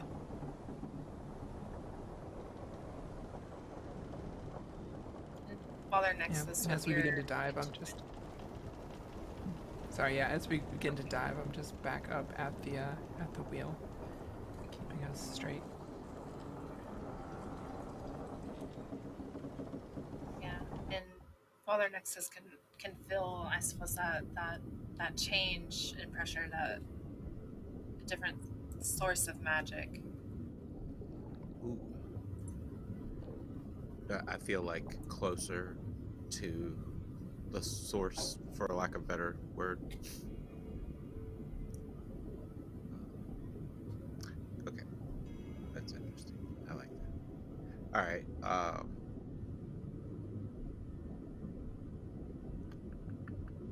Yeah. Sorry, I was just reading something. Yeah, my character is just elated, just super into this. Doesn't seem really scared at all. He's like embracing the end of his life at this point, however it may happen. Breaks my heart. Okay. Yes, this ice-encased ship dives under the water, and there's this sort of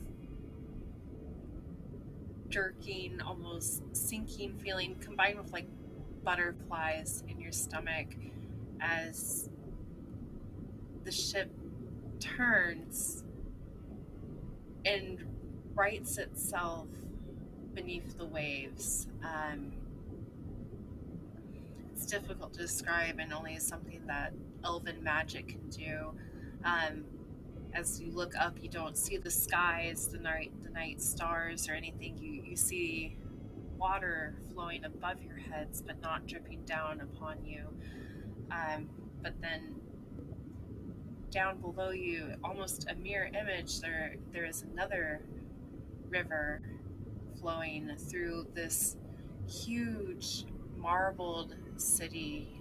You see buildings lining these paved streets and water surrounding them like glittering sky, but kept back by these domes of magic, almost Venetian in look, with these waterways and canals between the buildings and the cities.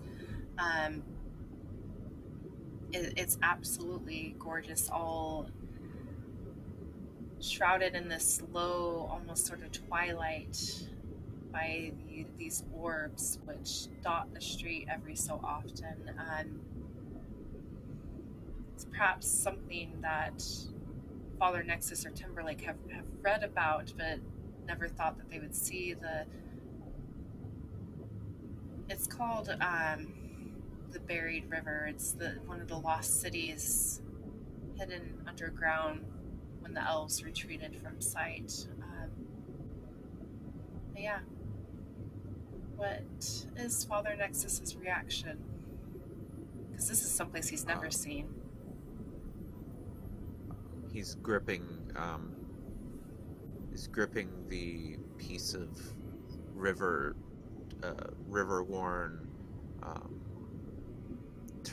turquoise that he keeps around his neck. That's his talisman, and there's like a faint glow of like divine source energy that kind of like pierces between his grip, and he just sort of like starts praying to himself, trying to bless his journey and giving thanks for him for being allowed to see this.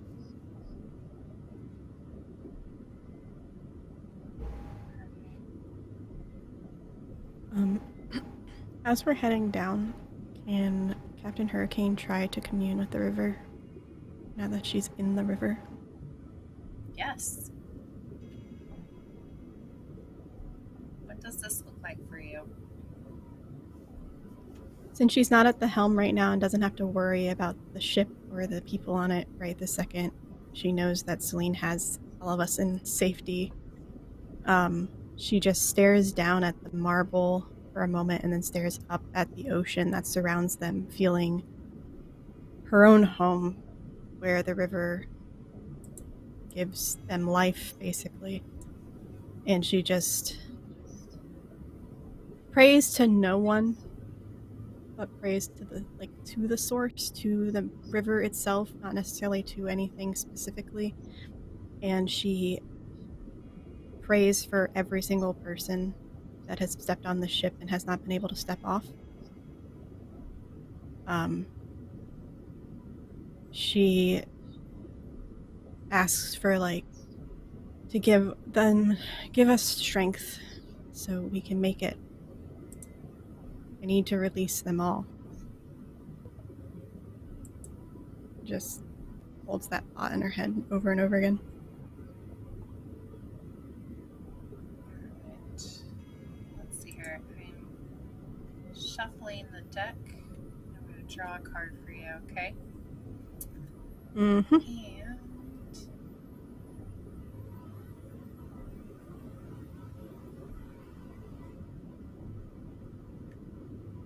alright. I'm going to message you what happened. It's not going to happen right now. Okay.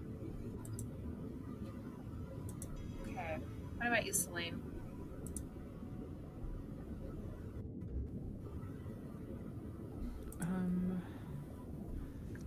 I had thought about doing it when we left, but I think I will, as we're heading down, because it'll take us a little bit to get down there, kind of meditating in the familiar waves, the familiar currents that bring you down to the hidden elven city.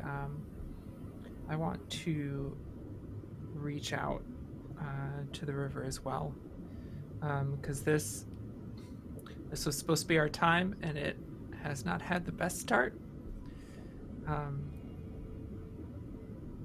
Things have been a little rough, and coming home to this home reminds her of homes that she has lost. I mean, a long while ago for most of the people on the ship, but for her it was only 70 years. So a temporary home of refuge, and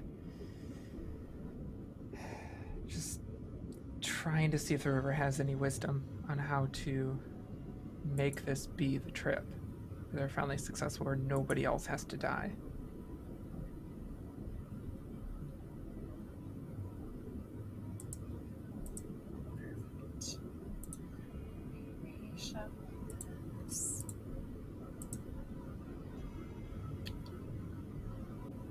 Let's see here.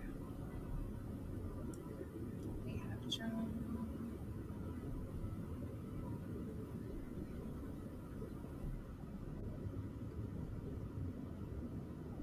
Sorry, try to find it on this thing. There we go. Alright, I'm going to message what you get as well. See, that's comforting, right? It's so comforting. I love it. Alright. Where are you heading for in this city? Imagine maybe your sister, but do you have someplace else that you wish to go to? No, I'm here, and I think my sister might stab me if I didn't come see her first. So I'd probably head there first, even if not with the whole crew, then at least myself, but I would invite everyone to come along. And would I know places in this city that might be helpful to us for after that? Probably. Well, your sister is a librarian. Always liked books and reading about adventures. Excited about the worlds that she could explore just from within those pages, whereas you wanted to be out there actually living those adventures. But the library could also be a location for you to find out more information as well. Okay. Yeah, if she's at the library, then definitely. I'll bring us to whatever port is near there. I don't know how that works. If they come in from above or from the side, I don't know. I'll bring us to whatever port is nearest to the library and go from there. Yeah, the anchor goes down. It's interesting. The ships, it just seems like, are almost like cars in our world, where you just kind of park at the edge of the canal that is wide enough for at least 3 ships to pass comfortably. And you could swear you've seen buildings move out of the way of ships, but that might just, doesn't happen often. But the magic of this place is just tangible. But you arrive at this beautiful building, the repository of all knowledge for the elves that used to live, in the city of Glass above, before, the war happened. As you enter in through these golden filigreed doors, just that smell of like knowledge hits you, paper and dust, and that almost sweet scent that you can't quite place, but because you've been in libraries so often, you know that it's part of the chemical that they use to preserve these old works. And it's just that comforting sort of quiet that envelops you. Do you tell any of your crew anything about where you're going, who you're looking for? Or do you just sort of park the ship and go off into the library? If the captain's out there, definitely.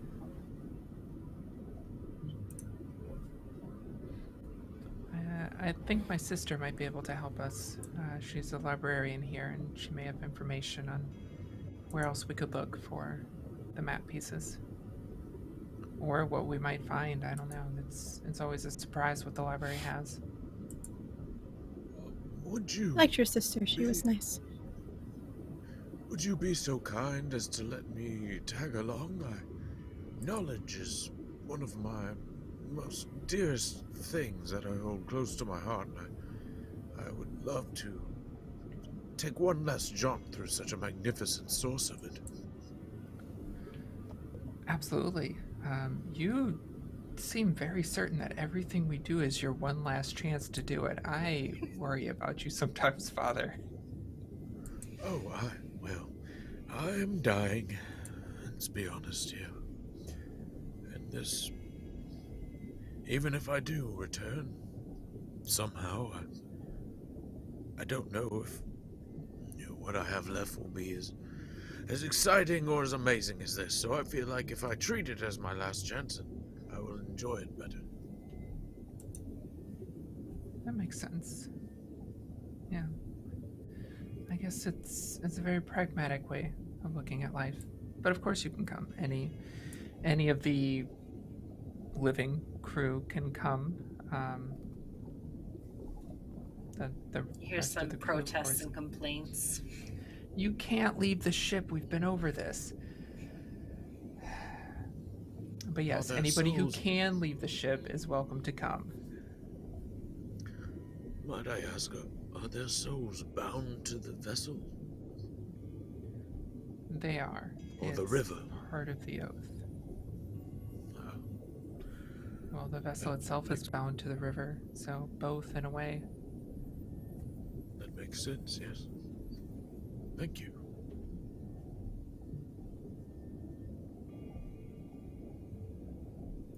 Perfect. I just sort of, what about you, Timberlake? I grab my staff and get ready to go. Sorry, go ahead. I am gonna stay with the ship. I don't need books. I don't know what to do with them. But this ship is falling apart, and it's the only thing we've got to get us to the source. So I'm gonna stay here and work on it.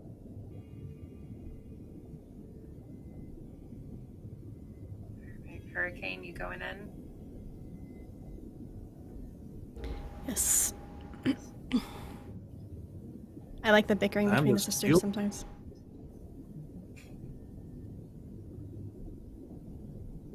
Perfect. So the three of you disembark and into the library.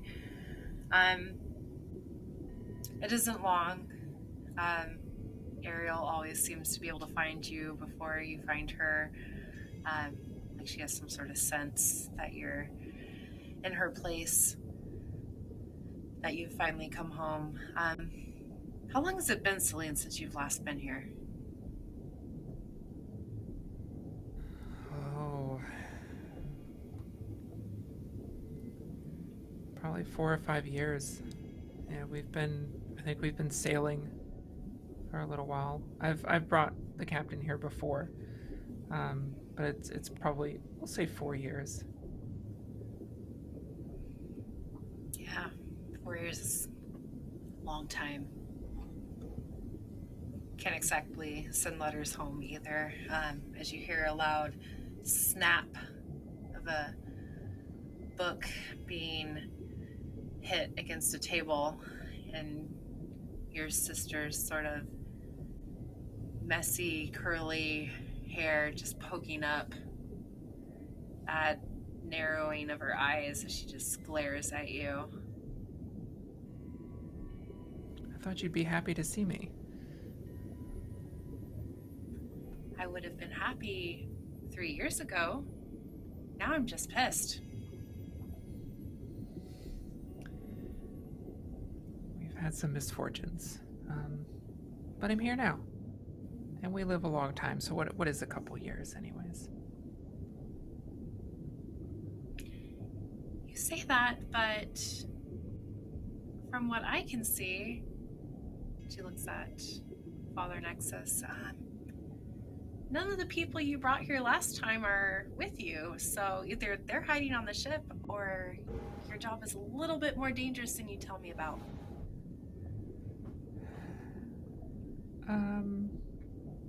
Yeah, some of the crew stayed with the ship. It's not all of them enjoy libraries. Some of them feel more comfortable on the ship. They feel like they can't leave it there alone, so. Aren't you going to give me a hug? She stands up, walks towards you, and then walks past you and gives Captain Hurricane a hug. Burn. I give a hug back. Hello. Hurricane, it's Major point. at least good to see you. I'm sure you tried to bring Seline back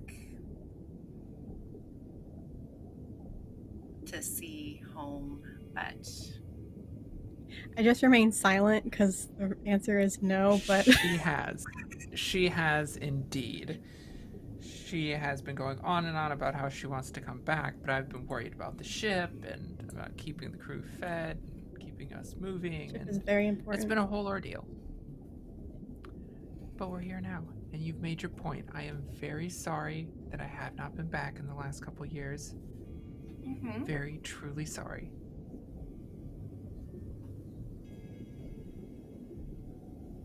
Fine. She'll wrap her arms around you in that tight way. You know, sisters bicker, sisters fight, but sometimes only a sister can give the best hugs. For a moment, it doesn't seem like she wants to let go.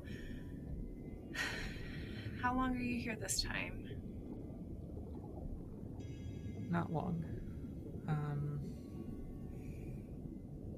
Kind of here because I need your help. But to see you too. But I also need your help as well. It's just a coincidence, really. Yep, just a coincidence that you're here. She lets go, takes a step back. Well, do you have any news of the outside world? Anything you could share about your journeys? Well, you also tell me what you need help with. And who's this old guy? I bet he has tons of stories. I think he does. He actually enjoys telling stories. Father, why don't you regale us with one of your stories of the world?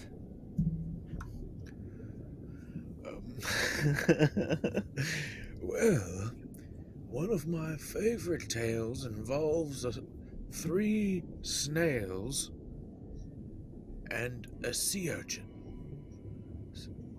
And then they just sort of of rambles on, like, nonsensically. As long as people allow him to. I mean, It's a hard story to Ariel is follow. absolutely riveted by this story.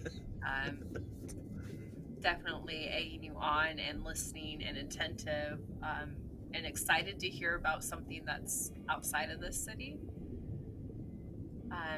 But as you guys sort of walk through the stacks and rows of shells, we're gonna go back over to the ship with Timberlake. What? You are on this ship, you know, the only human or living creature on this ship, I should say. I'm halfling. Yes, halfling. Real quick, so we just hit 20 I can't talk. Retweets. We are going to draw a card real quick. And Death. I feel like I should take a picture of this because I did draw death. Yep. Call Well, it. it's not a bad card. It's not a bad It's just- card. It's drawn for me. Come on. It's just great that he. On It's a just ship. great that he called it. I'm like not kidding you. That's Hold pretty up, good. let me just take a picture. I mean, I would take death over Question power any is, day. what order is it directed? To show this that we got. Which is funny. My death. character worships the tower. Ooh. But yes, Timberlake, what are you doing? Are you wandering the ship? Are you looking for anything? Are you just fixing the ship? Since we did draw death, I'm gonna stick with the theme, and I'm gonna examine the contents of my backpack, which happens to be lots and lots of explosives. All right.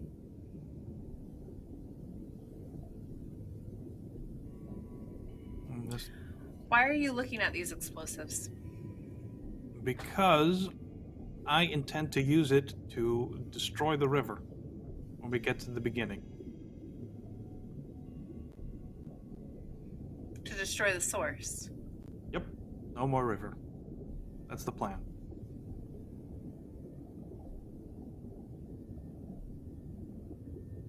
A ghost enters the room. Do you hide what you're doing? We hide what I'm doing because, you know, people worship the river and it's all like, ooh, magic. So I'm hiding. Yeah, I'm sorry. We were gonna fix the ship. No, I'll get up. Stretch. All right. And we'll get back to doing what we're doing.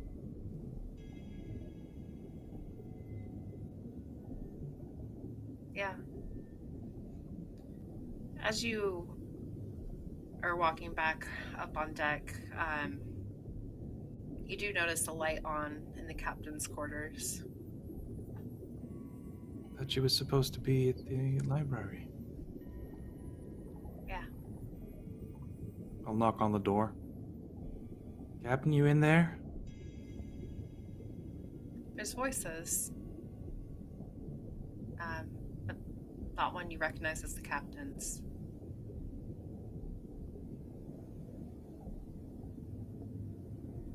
Do you open the door, or do you go back to work? Like, you know, it's probably a ghost, but what if it's a burglar? True. I'm gonna open the door. Just to check. Just to make sure.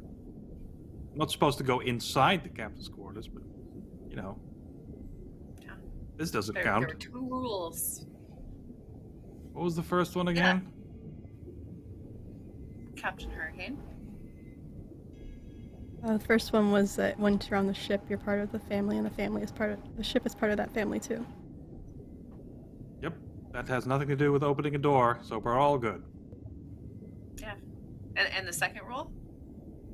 Don't go Don't in the go captain's into the quarters. captain's quarters. Yeah, so I guess Not doing, that, I'm that just is opening the door. That is how I worded it. That is true, Captain. What does Timberlake see? He sees two ghosts. One is a river folk that is pretty muscular and calm in his ways, and he glances up at you and just immediately shakes his head, and then the other one, honestly I completely forget what he looks like, but he is the first mate, original first mate. He goes, "Oh, you're breaking the rule. Fantastic. I haven't talked to a person in ages. I'm Trick. Nice to meet you. This is Amet. He's the doctor. I look at I haven't the seen a person in a threshold while." of the captain's quarters, which is right in front of me. I'm not breaking any rules. I like this one. He finds ways around him. How come you're in there? Got tired of dealing with other people. Doesn't like the rule apply to you? Aren't you supposed to stay out of the captain's quarters? What are the reasons everybody's supposed to stay out of the captain's quarters? We're her first crew. Get you killed too, huh? Wasn't her fault. She blames herself, but it wasn't her fault. It's the river's fault. Amet speaks up at that and says, "No. It's actually technically someone who shot us down's fault."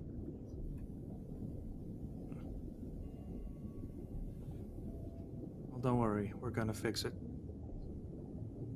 This journey is gonna be the last one.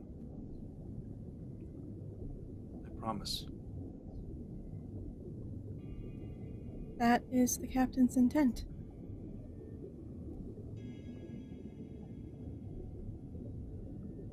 So we can all be Oh, you- freed.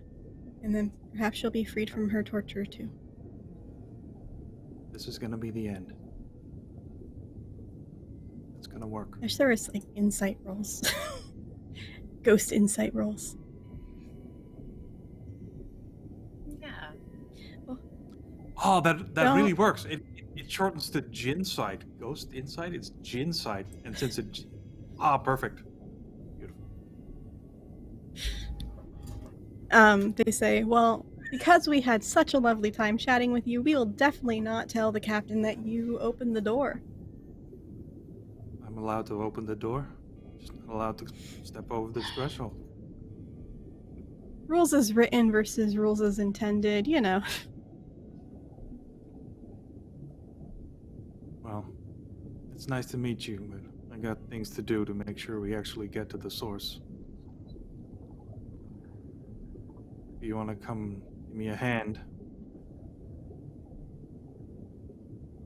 No. The rest of the crew can, though. Alright, I'll shut the door. Off you go.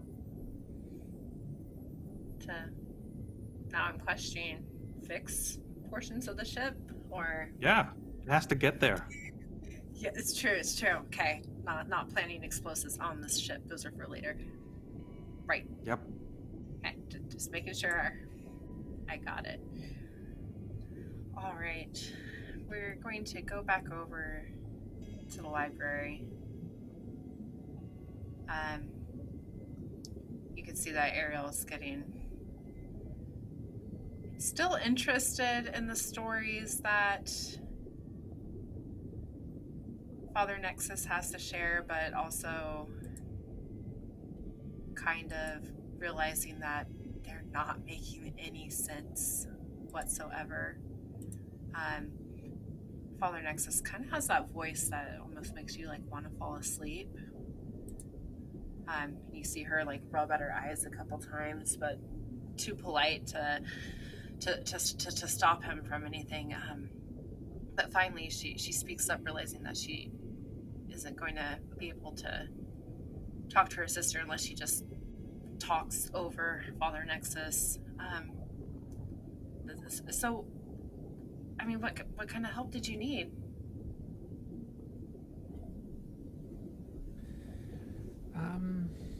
Why didn't you ask last time?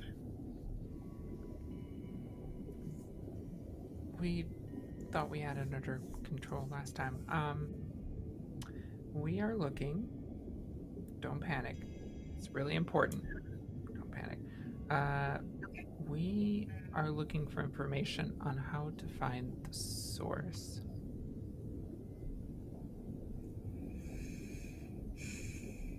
Not panicking. Not panicking. Are you out of your mind? Nobody's found it. We're going to. Yes. But we have some leads that we're very confident about. We've just had a few setbacks. And What kind of setbacks?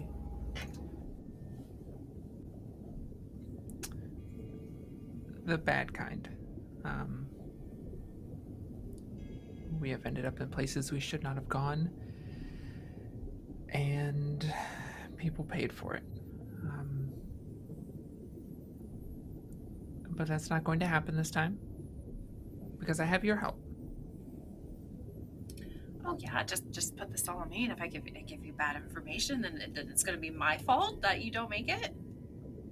No, it won't.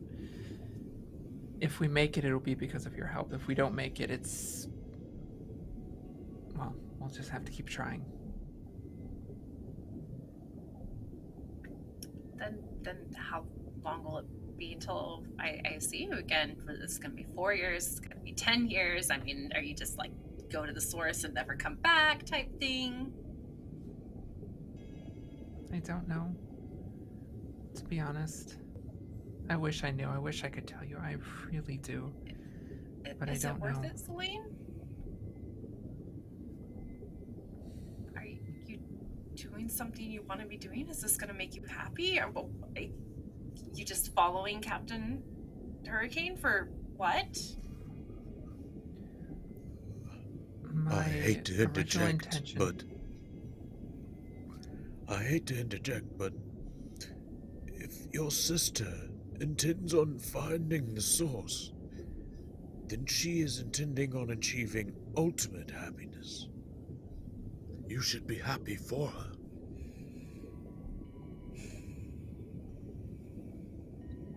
I had an optimistic reason when we started years ago, but I can see now that the reason I was seeking out the source was not worth it, but I am bound to it now. I have to see this through. The crew that paid for the mistakes that we've made so far, they can't rest until we find the source, and I'm not going to let them just be stuck here. I have to fix this. That's why I'm still bound to this. I mean, I've read stories about how the water from the source can cure any injury and, even be used to bring back those who've passed over from the brink of death, but its magic is enormous. What are you expecting to do with it, Seline? I had hopes and visions and dreams of what I could do for myself, for this city, so we didn't have to hide anymore, but now it's just about helping our crew move on. That's my only goal now.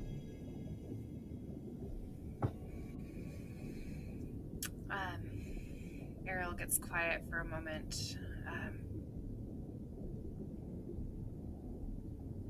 It wasn't your fault that we lost the cities.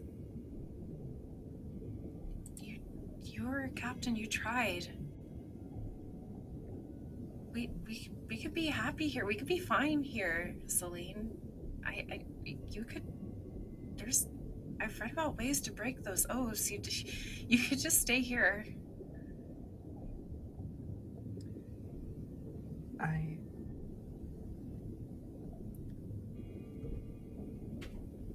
I know there's wisdom there in what you're saying.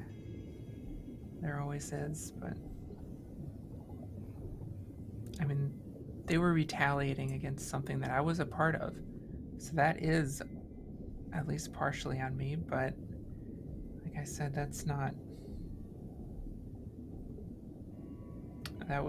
those were the dreams, I think, of someone still a bit ignorant. And now I need to see my crew get their rest. Even if I break the oath, that's not helping them, and they're stuck here. I'm not going to let them be stuck on the river. I'm not going to leave the captain to finish that job on her own. Both of us were in charge when those people died, so we're both responsible for it.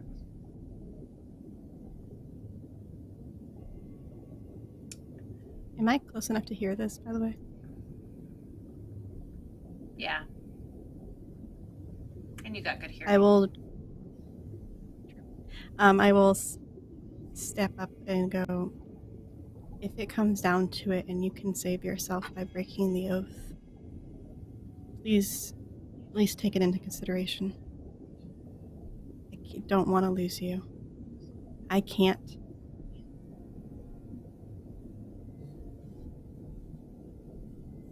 But I don't want you to go down with me because you're being stubborn and I'm being stubborn.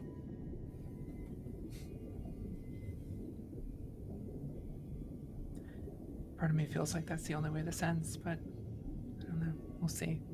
This is our time, right? This is the time we're going to make it, so I don't think we need to worry about that conversation.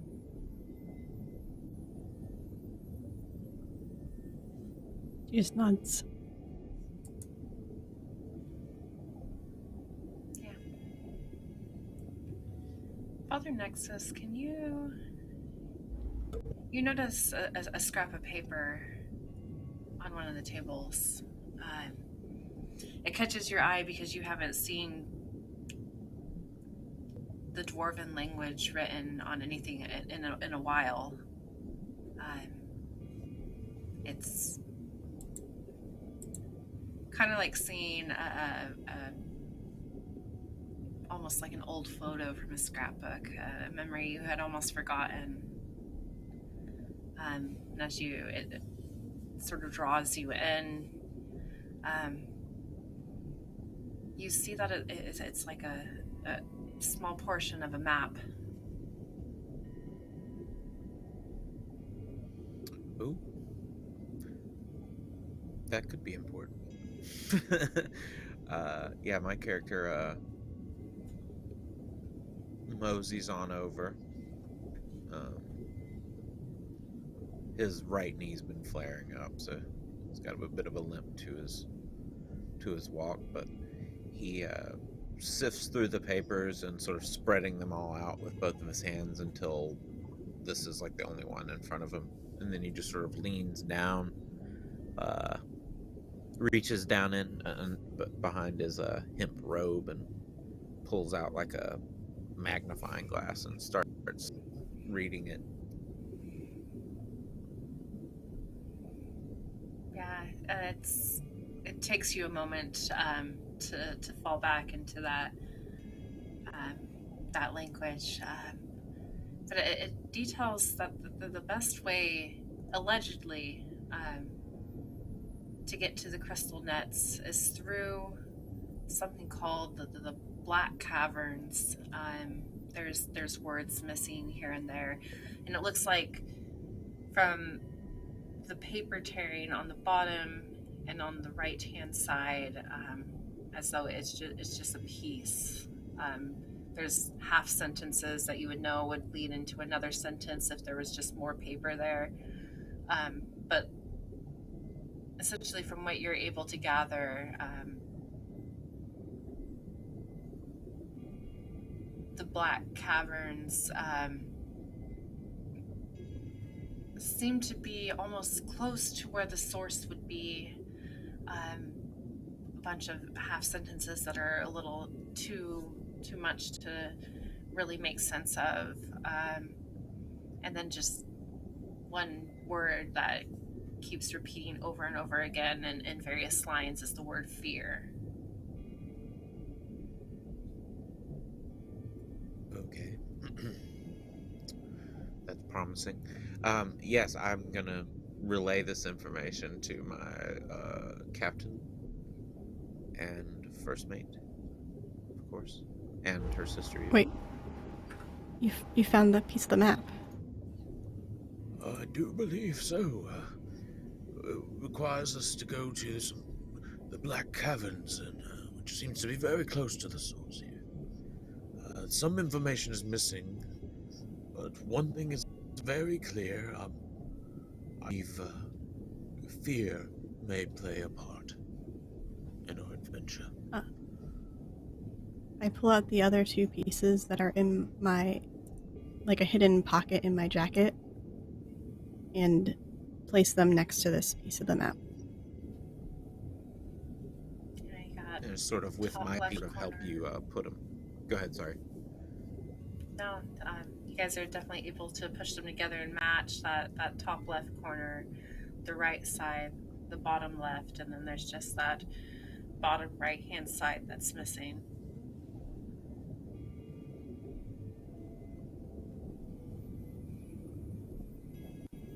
Black Caverns. But it is, yeah. It's all in that Dwarven script. You've never been able to really read it unless you've had a dwarf with you. Yeah, I can translate Can you pieces take a look as well. Yeah, can you look at the rest of this map? Oh, certainly. And I'm again, having just put my magnifying glass back up in my pocket, I'm gonna shake my head, pull it back out, and These old eyes don't work the same anymore. and I just sort of look down and translate any other important bits on the other two pieces. Yeah, from the other pieces, you're able to definitely get, at least on that top half, a much more complete picture of exactly where the Black Caverns are. You're supposed to, the Red Mountains, from which the river seems to flow, at least according to multiple accounts. You see the topography listed on there, and that the mountains are as high as like 70 feet, spreading into these great inky lakes for miles. And it's just all of these caverns that are feared by travelers and sailors. And it's talking about how the caution against entering them with tales of evil magics. But again, whoever has like written, in the margins, in this tight dwarven industrial script, says that this is the best way to get to the crystal nets, and the crystal nets, if you can navigate through those tunnels, will get you to the source.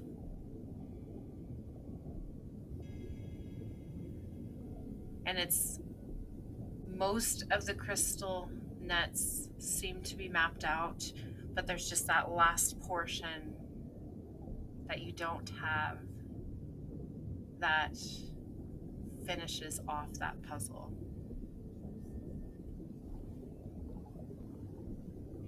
I'll give a sly smile towards my sister. See, we have leads. This is going to be our time to do it.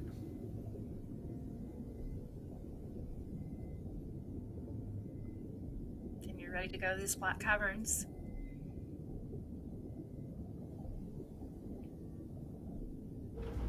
Yeah, we'll be fine. We have a standout crew.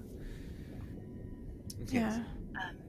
I don't think that you're using that word right.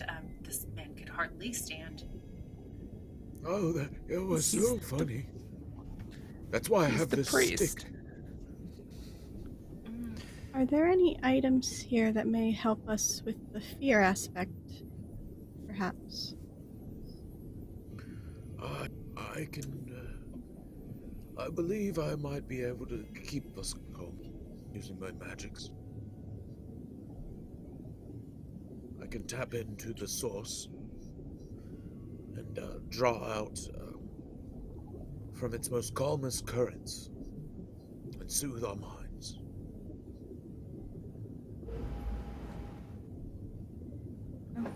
Okay. And perhaps after Have a we stand-up rest. crew. They're all very good at their jobs. And dedicated. Most of them are still on the ship. That's also Just- accurate. Be careful. From what I've read of the Black Caverns, I guess the only way to not have a fear is to have already faced it, but I'm not sure. Not very many people have gotten this far, so there's not very many accounts written.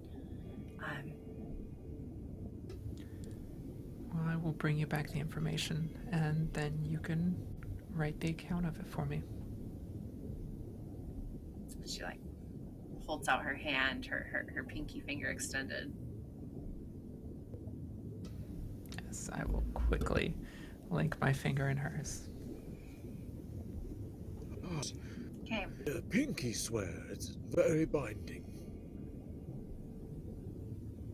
It is, especially between sisters. I will get these stories for you. We'll make it through the Black Caverns. We will find the source. Help those on the crew who need it. And then I will come back and you can help me write the accounts. And then your words can be up on these shelves as well.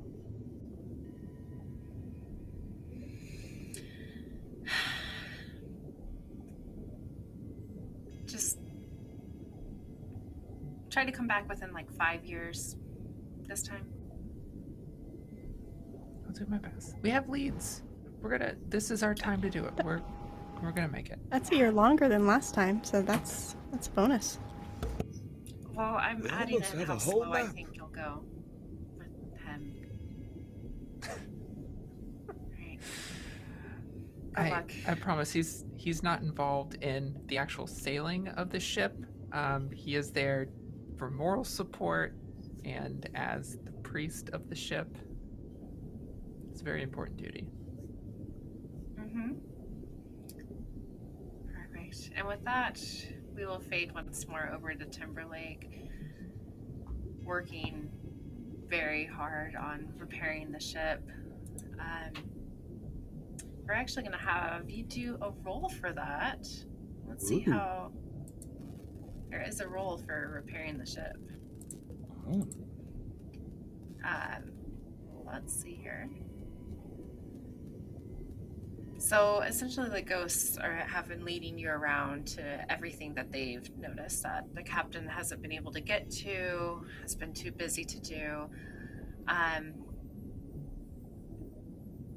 Do roll 2d4 plus your swords.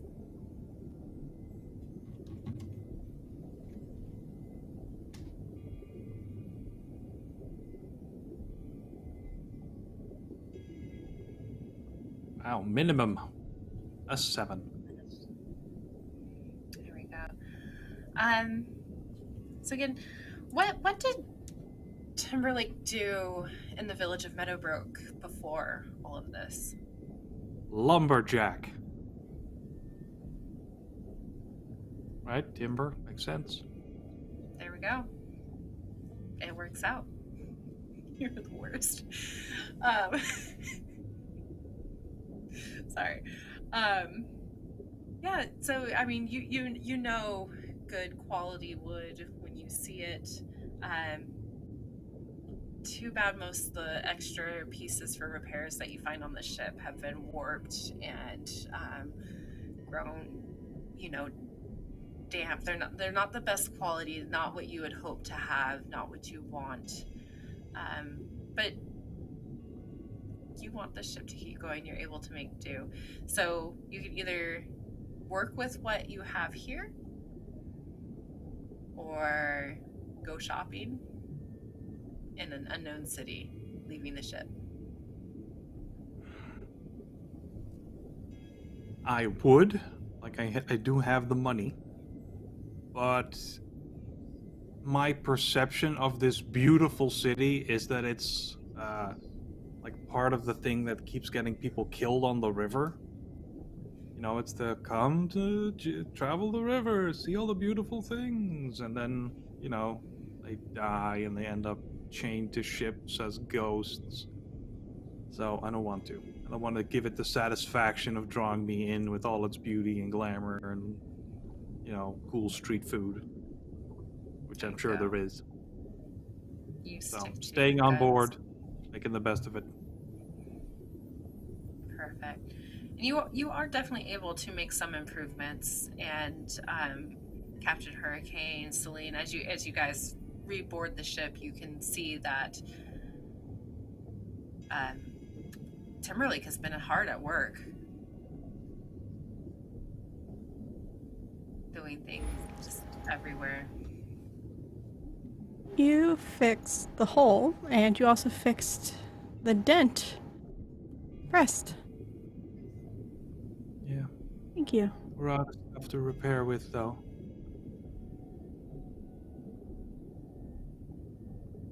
You have quite masterful hands. This is a great job you've done. We could go pick up some wood if we need. It might be wise. I don't know that if we should head into any further on the map without supplies to repair. I doubt that's the last ding this ship is going to take. I'd rather stay with the ship. But I did bring some money, if that helps. I'm not gonna need it. And I'll give my coin pouch to the captain. She'll nod and take it. But put it in a separate pocket than her own coin pouch. My character pulls out his coin pouch and starts like doing that like old person thing where he's like looking into his pouch and like slowly counting out coins to hand you to help pay for the wood. There you go. And I'll put a little extra in there to get yourself something nice. Thank you, Father Nexus. Very kind of you. Course.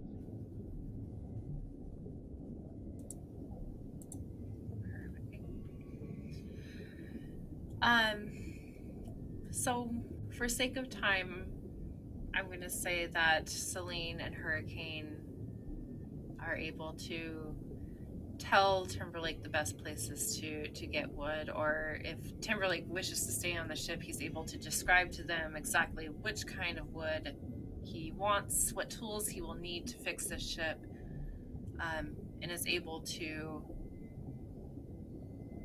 at a quality way, almost make your ship look as good as new. It was very handy work that he is able to do. Your ship is back up to full health, and it hasn't been that way for quite some time. But days are spent here in the city, not able to find that last piece of map, but you do know where you need to go. It's with sort of one of those teary, regretful goodbyes that Ariel sends you off as the ship re-submerges from the river back up onto the main portion above river, and you begin going upriver once more. Who will take helm for this part of the journey? I can. All right, then let's get those D4 rolls. Don't fail my dice.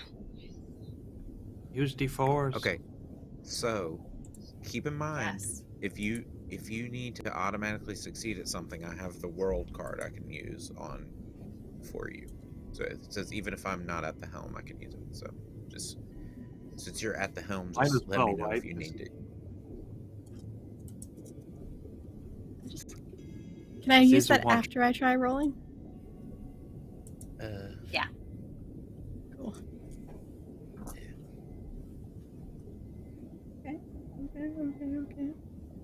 Okay. I got one success. Is that enough successes, or should I use this ability? Let's see here. That is enough successes. You need at least one. So able to follow the map. Again, a day and a night pass. Everything blurring together. Moments are shared that bring you guys closer together as a crew. And in the late afternoon of traveling up the river, boats going past you getting scarcer and scarcer as you go further and further north. The river opens up wide. You can see that almost into this great inky lake that seems to stretch for miles. And then on the far side, off in the distance, in that sort of haze, is what you could tell to be mountains, but from this distance looks like, just a small little blip, a hill. But from what you've read on the map, you need to get across this lake into those caverns on the other side. We're almost But there. there's just, that moment of pause. As your hands gripping the wheel tighter, knuckles turning white, as you see this black surface just stretching out before you. I thought the river would narrow as we got to the end. It seems as wide as ever. Does the map show which caverns to go through, or just that you have to go through the caverns? I'm assuming there's multiple entrances. Yeah, there's multiple entrances, but there is definitely like an area on the map that you have the portion of that is circled. Okay. It describes this huge entrance outlined by a sort of red basalt, almost clearly marked, but it seems like this is too easy. If you just need to sail across a lake to get to a red ringed cavern. Father, is there anything on the map about this lake? Anything we should be worried about? Let us. What is there? River? Brother Nexus, can you roll me a spirits challenge? Yes. All right. There we go. That's what I was. Also, are we sure that this particular cavern is circled because it's the one we want to take, or the one we really shouldn't take? Well, most map codes are X is no, but then X marks the spot in some places, so that's confusing. You're right. Maps are very confusing, yes. I haven't gotten this far, so... This is new to all of us. Oh shit! A max roll 17. Nice. Heretical. That is perfect because this is a very difficult skill check that you needed to roll above a 16. I got a 17. Good job. roll. That's only one more. Yeah. I'm so proud. But we'll get to the result of your roll in just a second because I need everybody to make this roll. Got it. Okay. It's physically impossible for me to hit that number. True.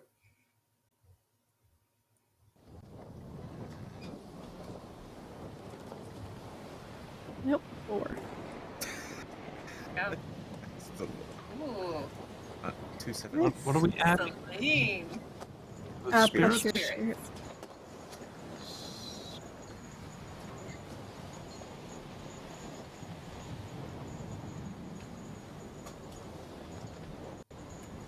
$14.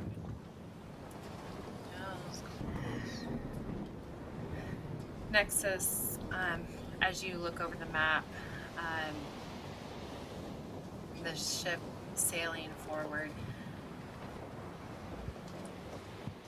there's this moment where you feel just something extremely cold grip at your heart for just the slightest of seconds, but also feels like an entirely too long of a time before that grip releases and you're able to breathe again. Seline, you feel something similar, that chill that tingles down your spine, causing those fine hairs on the back of your neck to stand on end. Images float across your vision, but then just fade back into the inky water, and you're able to see what's around you. But for Timberlake and Hurricane, this is something entirely different. You guys both failed your spirits test, and as Timberlake, you look over the edge of the ship. You find yourself alone. You turn to look back. The captain's no longer at the helm. Seline, Nexus, no longer looking over the map. You're just adrift. There's a knocking on the captain's door. So, just ringing out loudly.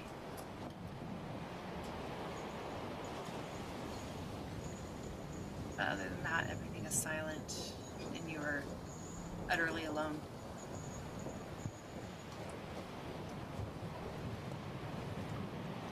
I guess I'll go to the helm. See if I can get us where we're going all on my own. Yeah. As you try to steer that wheel, make it move at all, it doesn't budge. Try to yank it one way, the other way, there's no movement. The ship is just still on the water. I'll put all my strength into it. And I'm assuming that doesn't work. So I'll try to see if it's a technical problem, and that doesn't work. And then I'll get frustrated. And I'll just kick the wheel. And I'll walk over to the edge of the ship. What do you want?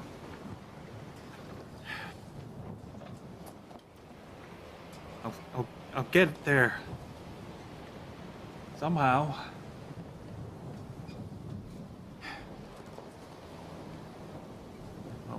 Just the lapping of water.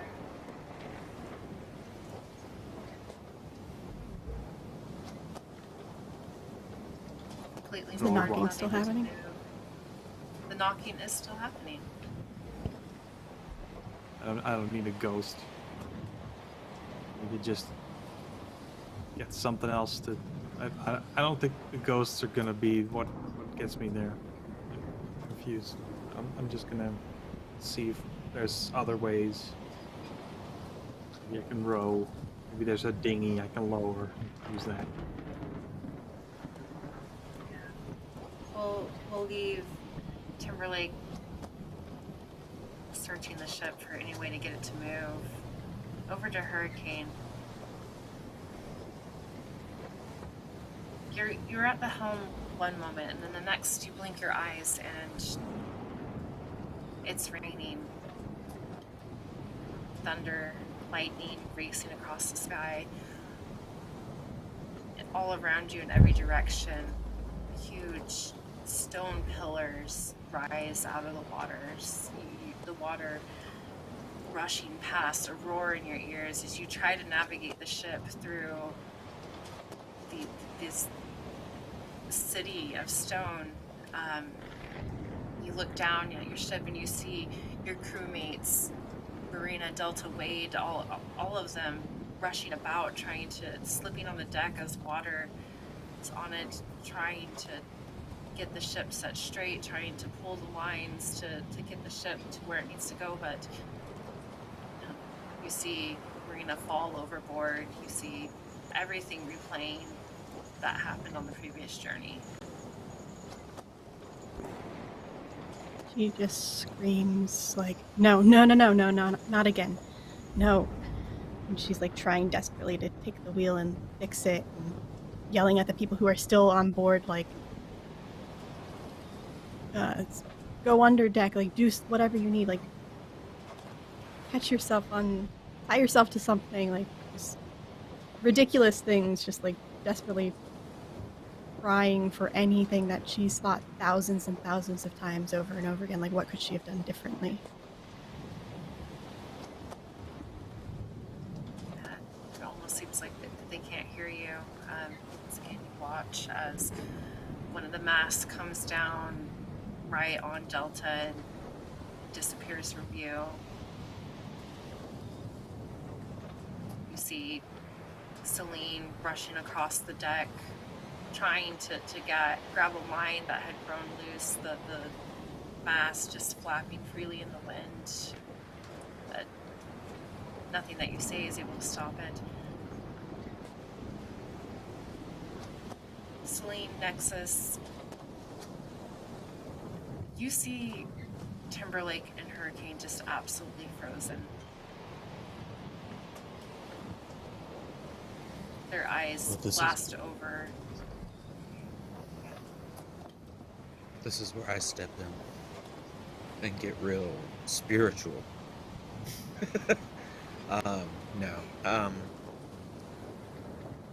Yeah, I want to start like blowing a conch shell in their ear and casting Create Comfort. Not like super loud, but like kind of. I don't know if that came through the microphone. But Let's go. yeah. So yeah, I have the spell Create Comfort. This is what I mentioned that I can try and use if people start getting too scared when we got to the Black Caverns. So I'm gonna roll, I think Spirit, right, to cast the magic. Yes. Cast Fate magic. Cast Fate magic. Okay, so I get +1 because of my talisman, so I'm gonna roll with a +6 this time, even though I should have did that last time. Yeah, 9. I don't know if that's enough. Get back to that. Seline, what are you doing? I don't know. While he's doing I like that, the way you said especially while he's doing that on Timberlake, I'll head over to the captain and just gently put both of my hands on her shoulder and just talking real low and steady. Just, you need to snap out of it. You need to get through this. This is not where we're going to stop. This is our chance to get there. Come on. And just keep going through that. Almost, not quite a chant, but almost in that same kind of like repeated, almost monotone. Just trying to be calming, giving her something to latch on to. Yeah. Roll tongues for me. Tongues. Yeah. Oh. Sweet spirit. Spaghetti. If you I can should make try an to slap argument you for out of why it, it that should could be towards- spirit.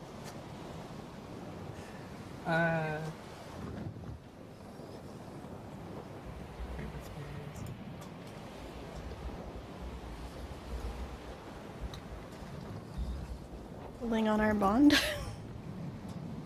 Yeah, is that part of spirit? Sorry, I'm trying to get back up to No. explains Sound each that. one. Does that count? Like pulling on the bond or connection? Or is that still tongues? No. You reach out to the bond that binds you, that you've made twice now with Captain Hurricane. Roll it with spirit. Awesome. It's a huge difference. See, I'm a nice GM sometimes. If this were Timberlake, I could have slapped him and rolled swords, which would also be a very good roll for me. It's out of it. Yeah. Spirits. Do you just not want to slap the captain? Not a good idea. Would this Both you count guys. as spirit defense? Defending against fear? What does that add for you? It gives me a +1. To a 10. We're gonna get back to that. Okay. It's the words. Timberlake, it's been what feels like hours frantically trying to fix everything that you can fix, that you could think to fix on the ship, but it's just frozen to you in this lake. Might have even tried calling out to the ghosts for help, but they're not there. It's just you and that persistent knocking. I'll eventually go open the door. What? Trying to get things done. It's your wife. Oh.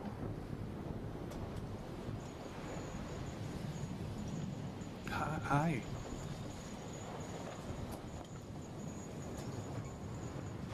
Where are you going?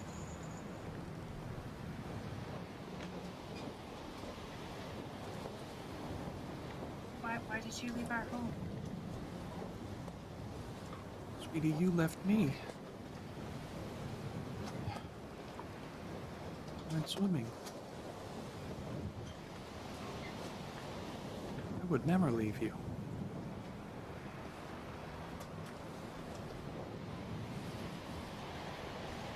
The river took you.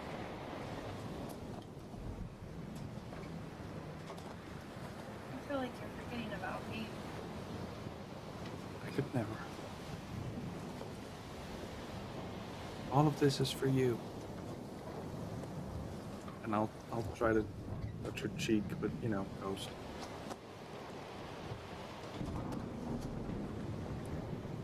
It's just because she's not see-through. It's not like the typical ghost that you've been seeing on this ship. It's something different.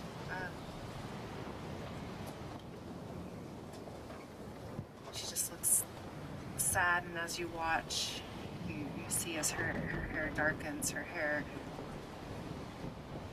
sticks to her face as though wet, her clothes clinging to her body. Your worst fear again, that you were really reliving over and over in your mind. But Father Nexus, you can respond real quick to Timberlake. Right. No, it's good. I was just gonna be sad.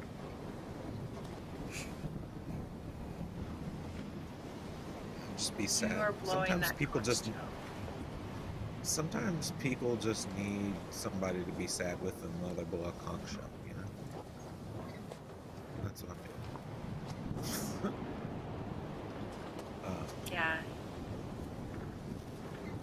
I'm just, anytime I get around this guy, I get sad for him, so even if I don't know what he's experiencing right now or not, I'm still sad. It's just the vibe, man. I mean, you were there. You know, as you're blowing into that conch shell, you're doing everything that you can to bring Timberlake back. His eyes completely glassed over. You're trying to do for him what you couldn't do for his wife when you gave those last funeral rites to her. and you don't want to lose Timberlake because you have always sensed that spirit in him, that strength, that source of power. Maybe reroll your spirit. Okay. And while doing this, like a tear starts to roll down his like wind damaged, dry face, and he just like quickly wipes it away with his shoulder, and tries to maintain composure while doing this religious practice. Let's see. Yeah. Ooh, and 18 this time. There you go. Alright, so Why instead don't of just you- blowing through the conch, maybe I start Yeah. playing like a beautiful tune. Like almost like an ocarina situation. Yeah, it's a song that was really common in Meadowbrook. People would often just sing it while working, while going about their daily lives. Able to, it was just something that everyone knew. Moms would sing it to their babes. Just something that Timberlake, as you look at your wife and her soaked clothing, you opening her mouth trying to talk to you, but only water. You hear that song break through. Your wife's clothes dry, as though the melody brings some sort of warm breeze. And you see that soft smile that you remember so fondly just light up her face as she reaches towards you.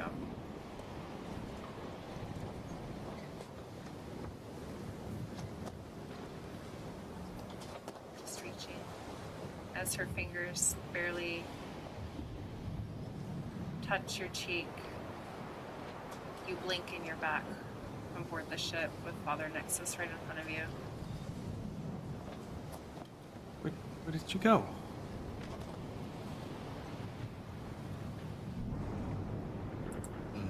I didn't see anyone here, unfortunately. I do believe... I assume you were speaking about your wife. Why did she leave me? She's always here, regardless if you can see her or not. She exists around you, along with the source. She was It able hurts so to... much. I assure you, she used a great deal of her energy to speak to you just now. So, it is true that love is eternal, even after death. This is a good example of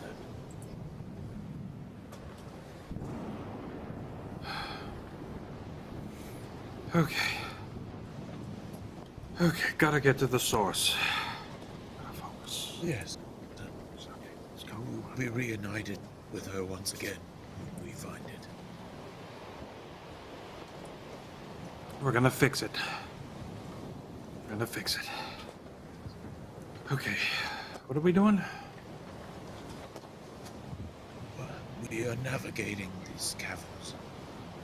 You succumbed to the energy here, I believe. Freaking river. I'll go over to the captain to see what's going on there. Yeah. I'll follow along and sort of pat him on the shoulder. I imagine only about a head taller than him, being a dwarf versus halfling, so just pat him on the shoulder. Walk over. We'll go. Hurricane. Again and again, you watch as every single crew member except for Seline is taken. You see your first crew. It's like flashing between those two memories of those attacks that came from the sky, just taking them out. their eyes constantly looking towards you for help that you're not able to give them.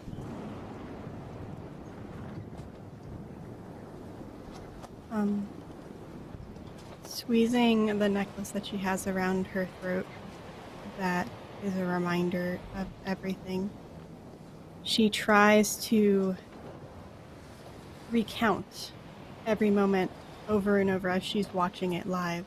And she's trying to convince herself that it wasn't her fault, that she did everything correctly, that this was, like, she's been blaming herself for 8+ years. And she's just trying to use my ability history to recount over and over and over again that every step of safety precaution, every move that they made, everything that they did was the only way it could have gone. And there was nothing that could have been done to avoid it.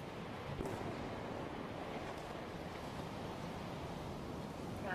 Even though she is crying and probably in reality tears are streaming down her face. But definitely, Seline, you see as the tears, stream down her face, continuing that mantra that you were doing to Captain Hurricane, able to, your voice intermingling with her own in her mind. You feel that strength, that comfort from having your first mate there, saying that it's not your fault, that this is your guys' chance to keep going.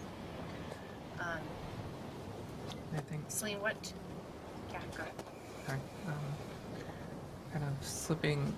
I think getting almost hoarse at this point from just going through it, and kind of slipping into it, occasionally breaking that monotone. It's just, I can't lead this ship without you. We're a team. We're supposed to do this together. I need you to come back, please. I cannot do this without you. And then slipping back into that monotone of what she was saying earlier, and that every once in a while slipping out of it into just that pleading.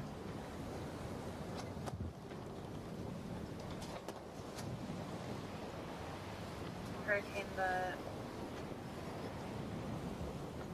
water's still almost, and you hear Celine's voice louder than the storm, the torrent that is raging around you. Standing on the deck, just amid all the chaos, that this image of Seline just walks towards you and grabs your hand, pulling you out. And as you blink, you are back to where you were, on the deck of the ship. Sorry.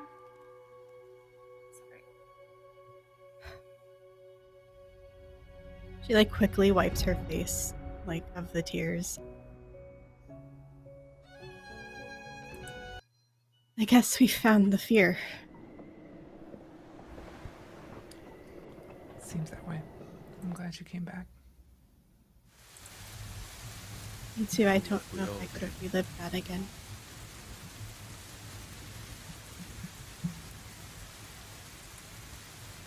Thank you.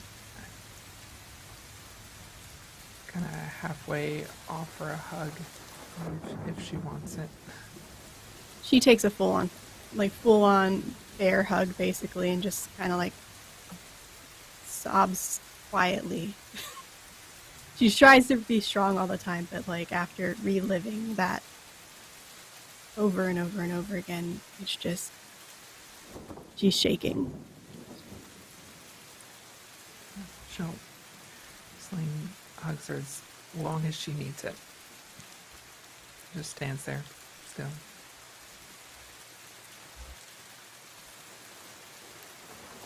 She'll eventually pull away, eyes red, and she takes a deep breath. She's like, let's go find the source. Yeah. Let's finish this.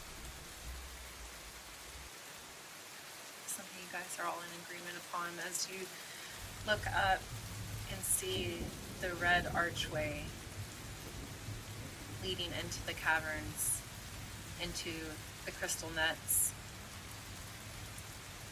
That is said to be the entrance to the source. The ship does move. Timberlake, I'm sure you check multiple times to make sure you guys are actually going forward instead of back. Father Nexus, you feel closer than ever to the source, to the river.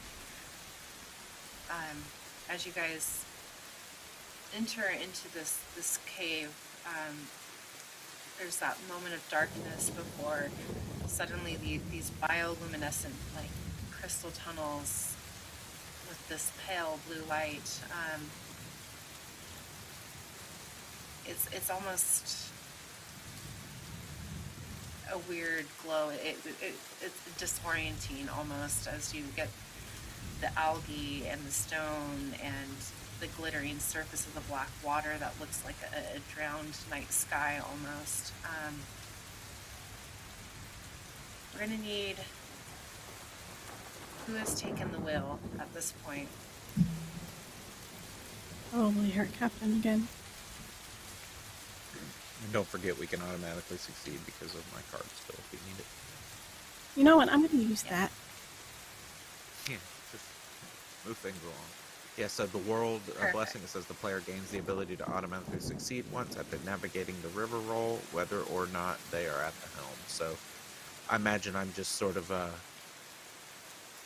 offering spiritual guidance to the captain as I navigate.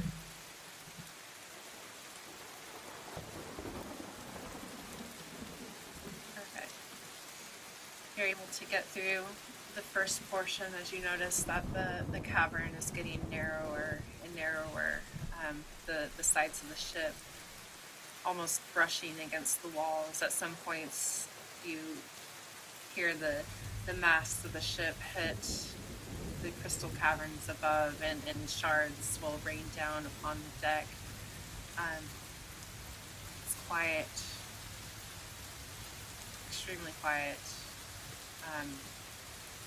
Just the sound of the ship gliding very quietly across the water. But you guys feel that you are close. Can everyone roll 2d4s?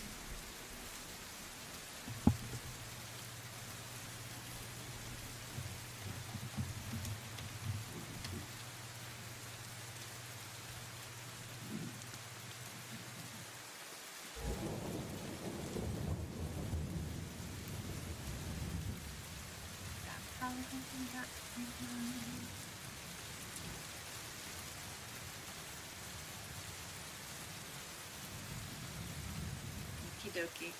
Artichoke.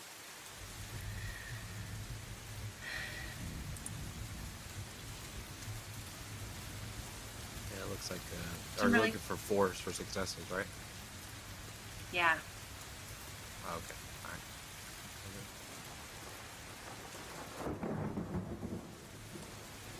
Timberlake, for some reason you have this strange feeling of where you need to go. How do you relay that to the captain? I just look at the place we're supposed to be going. You know, everybody's looking around at stuff, and I'm just. And if we go too far, I'm gonna. Isn't it that way? Isn't that it?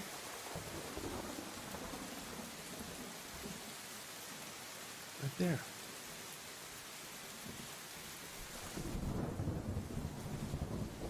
Captain, do you listen to Timberlake? I rolled a 4 as well, so I probably get the same gut you did. instinct, I'm assuming. Yes. Sorry, I didn't see So that I'll yet. nod.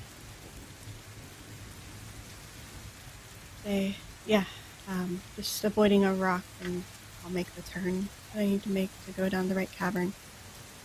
And between the two of us,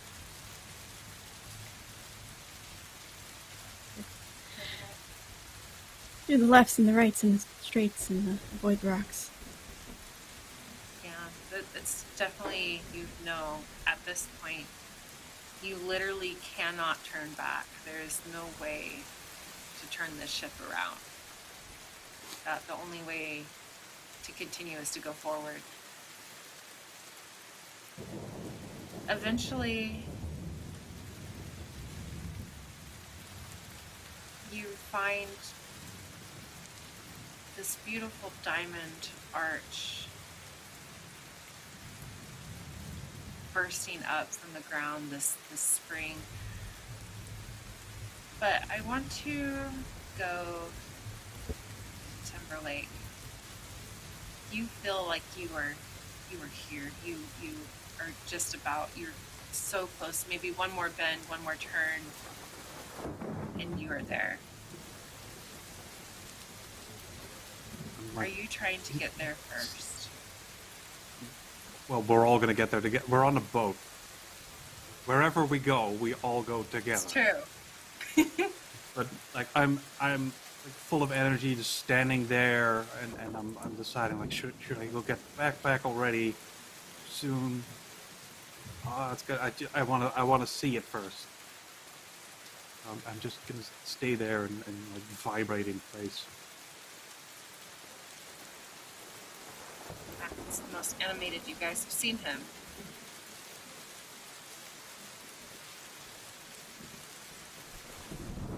You make one more turn, Captain, and suddenly your ship can go no further. The water laps against a shore made of crystal. And you see a spring bursting from the ground. These crystalline, sparkling waters. But you're here. At least you think you're here. There can be no other answer. You don't know anything else. I guess there's only one way to know for sure that this is the place.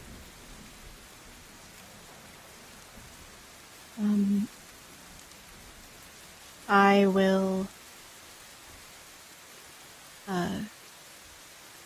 quickly take like a rope, and because you said we're like at a ground portion, right? Yeah, I can't like move any your further. ship can't move anymore. So there's still a portion of water ahead, like 20 or so feet, but the ship cannot keep moving. Okay. Everybody, let's get on the boat. The smaller boat. We have to. The dinghy. We have to paddle the rest of the way there. Right. Give me just 1 second, and I'll What about the rest of the crew? You can't leave the boat.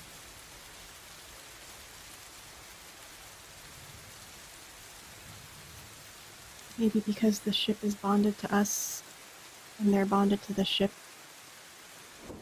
it'll connect. I don't think there's any other way.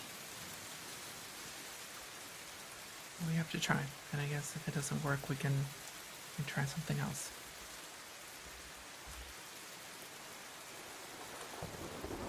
I get the everything ready for the dinghy so we can get inside, waiting for Timberlake anxiously because I'm like, it's so close. I'm running up the stairs. I'm like, let's do this.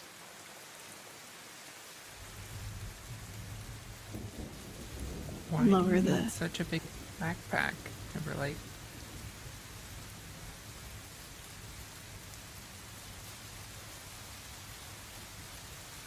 I'm free now. But that's not your business anymore. I can only imagine they're the belongings of his recently deceased wife. This is what I... right? Something We're like not that. free yet. Hopefully soon. We have to do something when we're here. We have to touch. We're about to take the boat there. I'll There. turn to Father Right here. the road. Hand over hand, you lure the thing into the water, mooring as fast as you can to get to that shore. The ship, the little dinghy, slides up, and ahead of you is this fountain. The water is slowly cascading down into the river, so there's almost like this smaller stream, but behind that it's just crystal wall.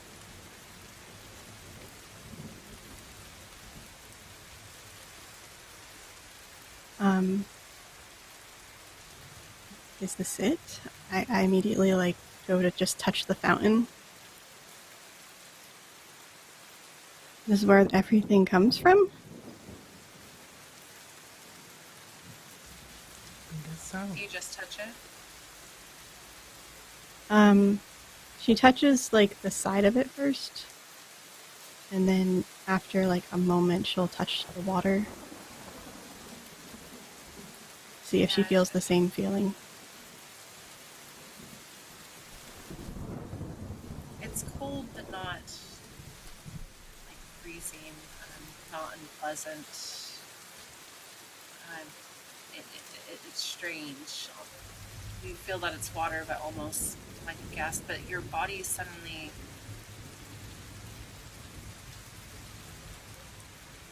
you feel thirsty. I guess it started with a drink. So I'll nod to Seline and say, I think we're supposed to drink it. What does my religion tell me? Does it tell me the same in terms of drinking the water or drown it? Do I need to drown myself in it or what? That's That's funny extreme. because that's kind of the words. The interesting thing about religious texts is like they like to use hyperbolic language, strange similes, but yeah, they always say to drown yourself in the water. Okay, all right. Well, then that's what I'm gonna do that. Because to the best of my ability. I'm just gonna take a sip before he tries that part. Of course. Yeah, it takes me a while to walk over there. You're not even quite sure what I'm doing at first. I'm just sort of... Yeah, you're just hobbling over and I'm just like, sips water. As you I will as well. sip that water, the moment the stream touches your lips, you feel that warmth. But then there's also that like release, like the moment a huge weight is lifted off of your shoulders. The feeling you get when you breathed the first breath of fresh air after being inside for too long. At this point, it seems like you've been inside all of your life, and suddenly you were filled with something inexplicable, a feeling that you can't even describe, that warmed you from head to toe, and with this radiant energy, and it's enveloping. It's you two feel like you've finally made it. You're finally here. And there's that soft breath as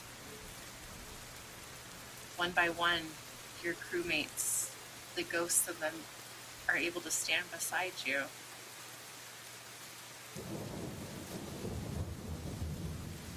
No longer on the ship. Does her drinking fix it for every one of us? Or do we all still have to drink? You also think it fixed it for their first and second crew. I will like do look the at same. Sorry, go ahead. Well, that's it. This isn't a huge like deal. That comes after. I just drink it and we move on. Yeah, you drink it, that same feeling of power and warmth and that release, that you are your own person and free. And we're done. Father Nexus, are you literally trying to drown in the water? Well, he can't swim. I'm sure it's easy. Never mind. No, he's willing to interpret the text. There we He go. is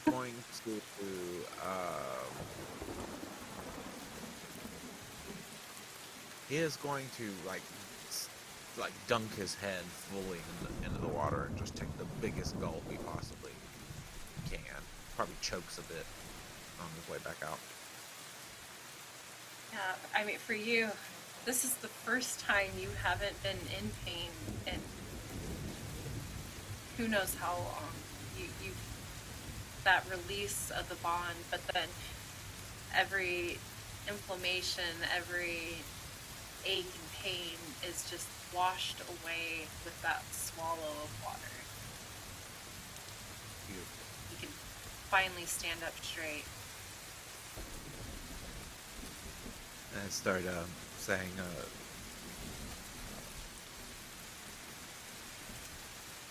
I am one with the source, but like in Dwarven, just start like sort of chanting it as I'm like splashing water into my face.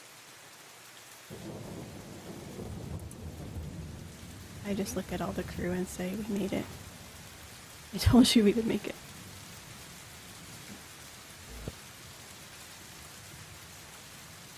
What are you all gonna do now?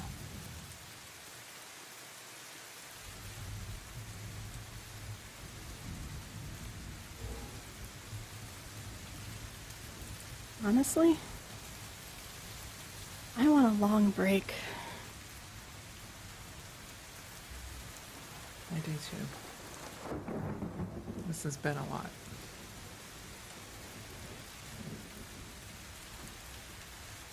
I did what we came here to do.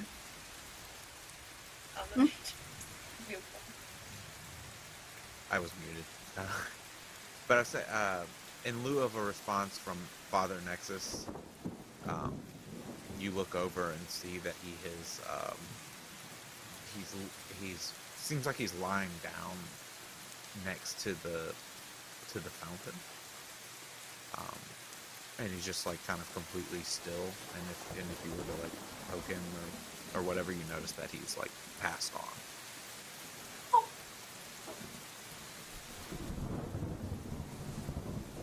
Took one more. It's so close. That's gonna be the last one. That was the last one. Well, we found the source, so we can go back and tell others. You can go back. I'm gonna stay here. What do you mean? I'm gonna stay. I'm not gonna go on the ship back with you. There's nothing here. When we're here, then I'm done.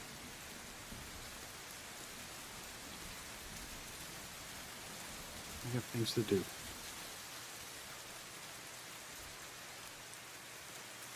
You should go. You should You come do. with us. No, I'm done. We're tired of leaving people behind, losing people. We're not gonna leave you here. I told you at the start I wasn't looking for another family. I just needed to get here. And now I am. So, thank you all very much for helping me get here. I'm glad you were able to free your crew. But I'm staying here. You should go.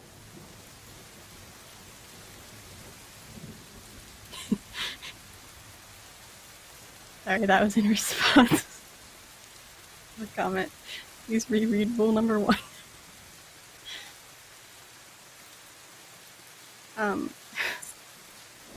I wish there was like some sort of insight check, Jesus. You can roll spirit if you want, or you can get up on your ship and go home. I'll absolutely roll spirit. I don't think that's gonna go well if I do. There's a big smile on my character's face, so happy with what happened.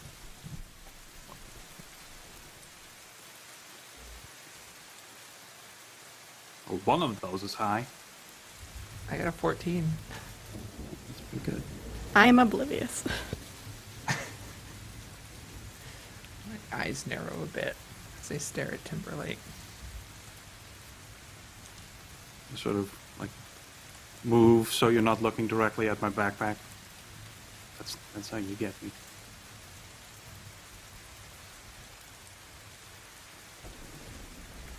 What's in the backpack, Timberlake? You don't have to worry. I'm gonna fix it. You should really go. What are you going to fix? I'm gonna fix everything. This is gonna be the last. What happened to you and your crew, it's not gonna happen to anyone ever again. I promise. I'm gonna fix it.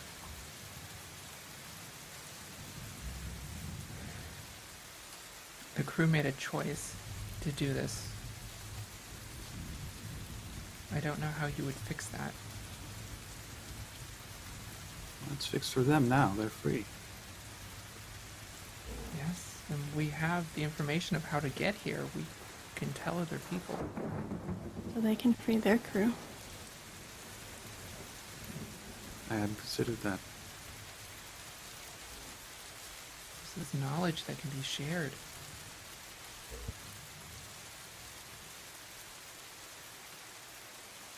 How many do you think there are?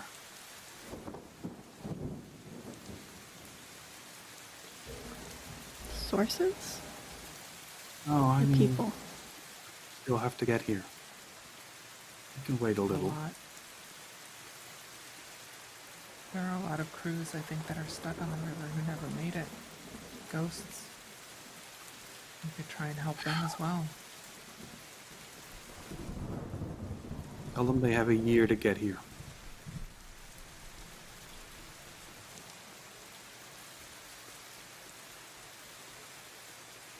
I'll stay here. For a year. Do you have food?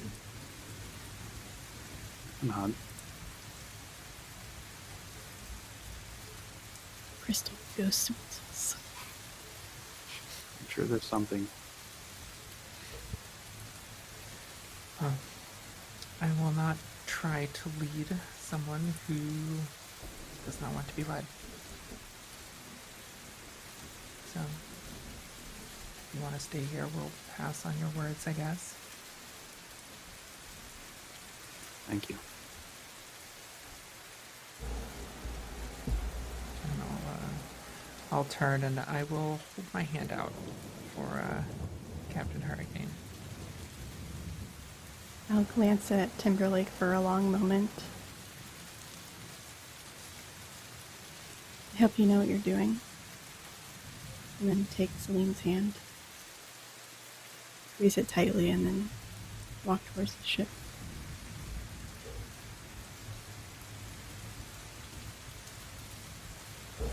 We should probably grab Father Nexus's body, though. Oh, yeah, we should. But We he do was that meant to first and be then do here. the other thing. Give it a little Fair. push. No, he. The river. Just to add one more extra sad thing about him, he always did mention how he outlived his children, so you might not have anybody to bring him back to, but you can bury him for your own sake. We put you in the This is river he where you would wanted want to be. go. Yeah. Burial at sea. Well, at river. I mean, it's your religion, right? Yeah, true. All right. I think with that last moment, Seline and Captain Hurricane, hand in hand, going back to the ship, leaving Gunner Timberlake, standing on the shore at the source with a year's time. That's where we're going to end it. I'm sorry we went a little bit long. No, it's worth it. We got to finish the story. Yeah, Yeah, we one-shots. needed to finish this. I feel like one shots should always be like just have like an extra hour added to them just in case anyway because of things like this. So I'm cool with it. Right. So, the blessing that I had earlier was the Wheel of Fortune, and I could reverse a death, and I was so conflicted about whether or not to reverse Father Nexus. Oh, you died in the perfect way you've always wanted. Like, I was so happy That's so when he funny. died. He would have been so freaking mad because the whole tenet of the tower is to not reverse deaths. Like he would have just been like, "What the fuck did you do that?" that would have been. Save it for a stupid time the captain dies later. Yeah. Or when the source dies because of our friend Timberlake. Yep. I have a sentence for that, which so eventually I think I might like get tired of it, of the survival life. I'm assuming it's going to be super hard to survive there. So after like the first ship gets here and does its thing to free the crew, I'm like, you know what, that's enough. If they really wanted to be here, they would have been here. Then I rig it all up. And when I do, I say, tables have turned, now it's your turn to die. And then I'll push the button. Yeah, don't even wait a year. He's just like, Yeah. Okay. nope. Yeah. Now that my friends are, now that my quote unquote family is no longer here to watch me blow this up. Let's do it. Yeah. He'll wait as long as he can, but I think it'll get the best of him at some point during that year. He just wants to be with his wife. I got All the the curse stupid of wind, by the way. That was fun. That's why we got trapped. It's all the curses. All right. Well, let's go around. I'll let you guys say what you're up to, where we can find you next. I'm so glad that you guys were a part of this cast and crew, and I got to be the river for you tonight. This game was so much fun, and there were so many different places that we didn't get to explore that you just can't with a one-shot. So I'm actually excited to play this again. But we'll go ahead and start with same order as last time. Archivaldustbun. Where can we find you? What are you doing? Where will we see you next? Yeah. So I'm Anna, aka Archivaldustbun, most places on the internet. Queer and trans advocate, museum worker, and TTRPG streamer. I just hit something on the keyboard. I hope I didn't mute myself. I'm a professional. If any of that sounds interesting, you can find me on Twitter at Archivaldustbun. Upcoming things I have. My phone just went off. Not a ton this week. Sunday night, you can find me on Tales from the Tavern over on Mom's Twitch channel, I believe. And then Tuesday night on... What was that? Gamer Mom Luna. Gamer Mom Luna, yes. Doing Tales from the Tavern. And then Tuesday night on Blackfeather Guild, playing our Champions of the Fae game. Which I play a Selkie sorcerer, and that who has far too much energy. We're not a very intelligent group, but we are currently getting the job done, and I think that's what matters in D&D.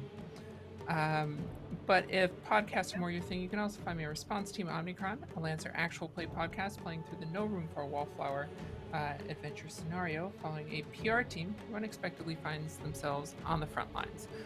We have giant mech battles, narrative first combat, sci-fi feels, role-play focused characters. We take a lot of inspiration from the sci-fi and war movie genre, but we always focus in on the character stories, so it's a lot of fun. I play Olivia, who is the team's defender and manager of the streamer, who is also on the PR team. So it's a lot of fun. yeah, best place to see where and when I'm streaming is on Twitter, so give me a follow there.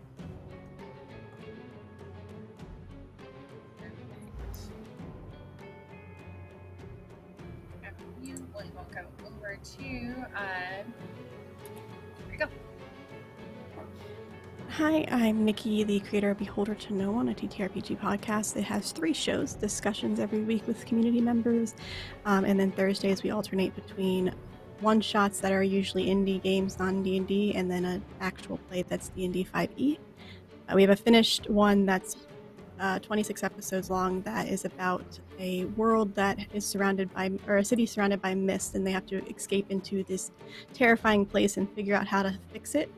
And the current one is basically Cowboy Bebop-esque in Eperon, and we're bounty hunters trying to just make some money. I also will be having a Vampire the Masquerade game starting with Dice Before Dawn in April. The intros will be airing next month at some point, so you can follow Dice Before Dawn for that. And if you want to watch me stream, you can do that. Oh, sorry. I forgot one. I also DM on Awfully Queer Heroes, and every Friday we release an episode for Tower in the Soul, which is a super deadly, super flirty, super chaotic game, which is a lot of fun. Also super gay, so that's also fun.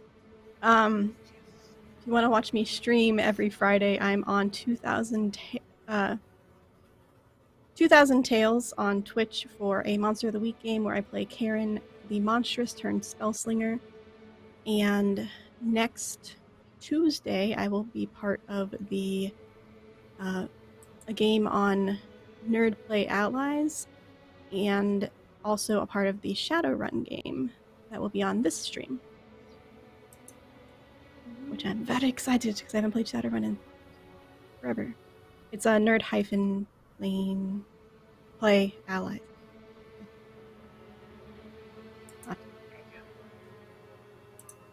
Yeah, we're all a little bit tired. All right. I'm next, right? Oh, hey, look, I'm in the screen. I'm in the middle. That's me. What's up? Okay. Hey, everybody. I'm Leland/Leopoldthejust. I really had a good time playing this game, and I'm going to probably run it for my home group because this is like some shit they would like. For sure. As far as where you can find me next, not this Friday, but next Friday. Well, okay. The show runs every Friday, but I'm coming in late. But on Black Feather Guild, which is the same channel that Archivaldustbun is on Tuesdays, and I guess Paladin Hulk's on there too. Yeah. I'm in a show on that channel on Fridays called Welcome to Madison, and it's like kind of like an uncanny valley, like horror, weird, unexplained events type vibe. Like, I don't know, that's the best way I can explain it. But come check it out. I'm playing Jason Gray, the social anthropologist, or sorry, the cultural anthropologist who thought he was originally going to this town to do participant observation and write his dissertation on small town Americana, and then he ended up getting trapped in this wild place, and not to spoil too much, but he's basically a god now, so you can come check out why that is. Right. Some shit went down last season where he ended up having to replace the person who is like trapped here and can control the town. So he's actually like pretty. It's weird. I'm gonna be playing a character who's like omnipotent, so I'm gonna have to like reel that in. But come check that out, and then the following Monday on twitch.tv/chatterboxava, you can come and check out my Shadowrun. I was thinking about Shadowrun. My Urban Shadows, different. My Urban Shadows show, Somehow Human. I've got an amazing cast. We've got an amazing setting that we all collaboratively built. And we've been working for weeks, behind the scenes, coming up with rumors and locations and all sorts of cool stuff. So come see us play in that world. We currently, one of the main NPCs just got trapped in the Fae realm on accident while trying to pet a cat. So that happens. Yeah. But yeah, come check that out. It's at 8:30 p.m. Central on twitch.tv/chatterboxava. It's a really good time. I'm really proud of it. And I'm not really in anything else other than that. You can find me on one shots on this channel, and you can also find me on week 4 of the Blue Rose West Marches thing. So Sweet Pea, I think, is the code word for the week I'm on. But yeah, come check that out. Yep, it's gonna be fun. Perfect. And then last but not least, Hi everybody. I'm Paladin Hulk. Next you can find me is Fridays, which is tomorrow. I'm also on the Black Feather Guild Dan Ravens channel, where we are playing an Avatar: The Last Airbender campaign. It's gonna be the premiere, which should have happened a couple of weeks ago, but stuff. I play an ex-Fire Nation soldier who has decided to, instead of doing all of that horrible stuff, is gonna raise an Earth Nation kid. Is stuff.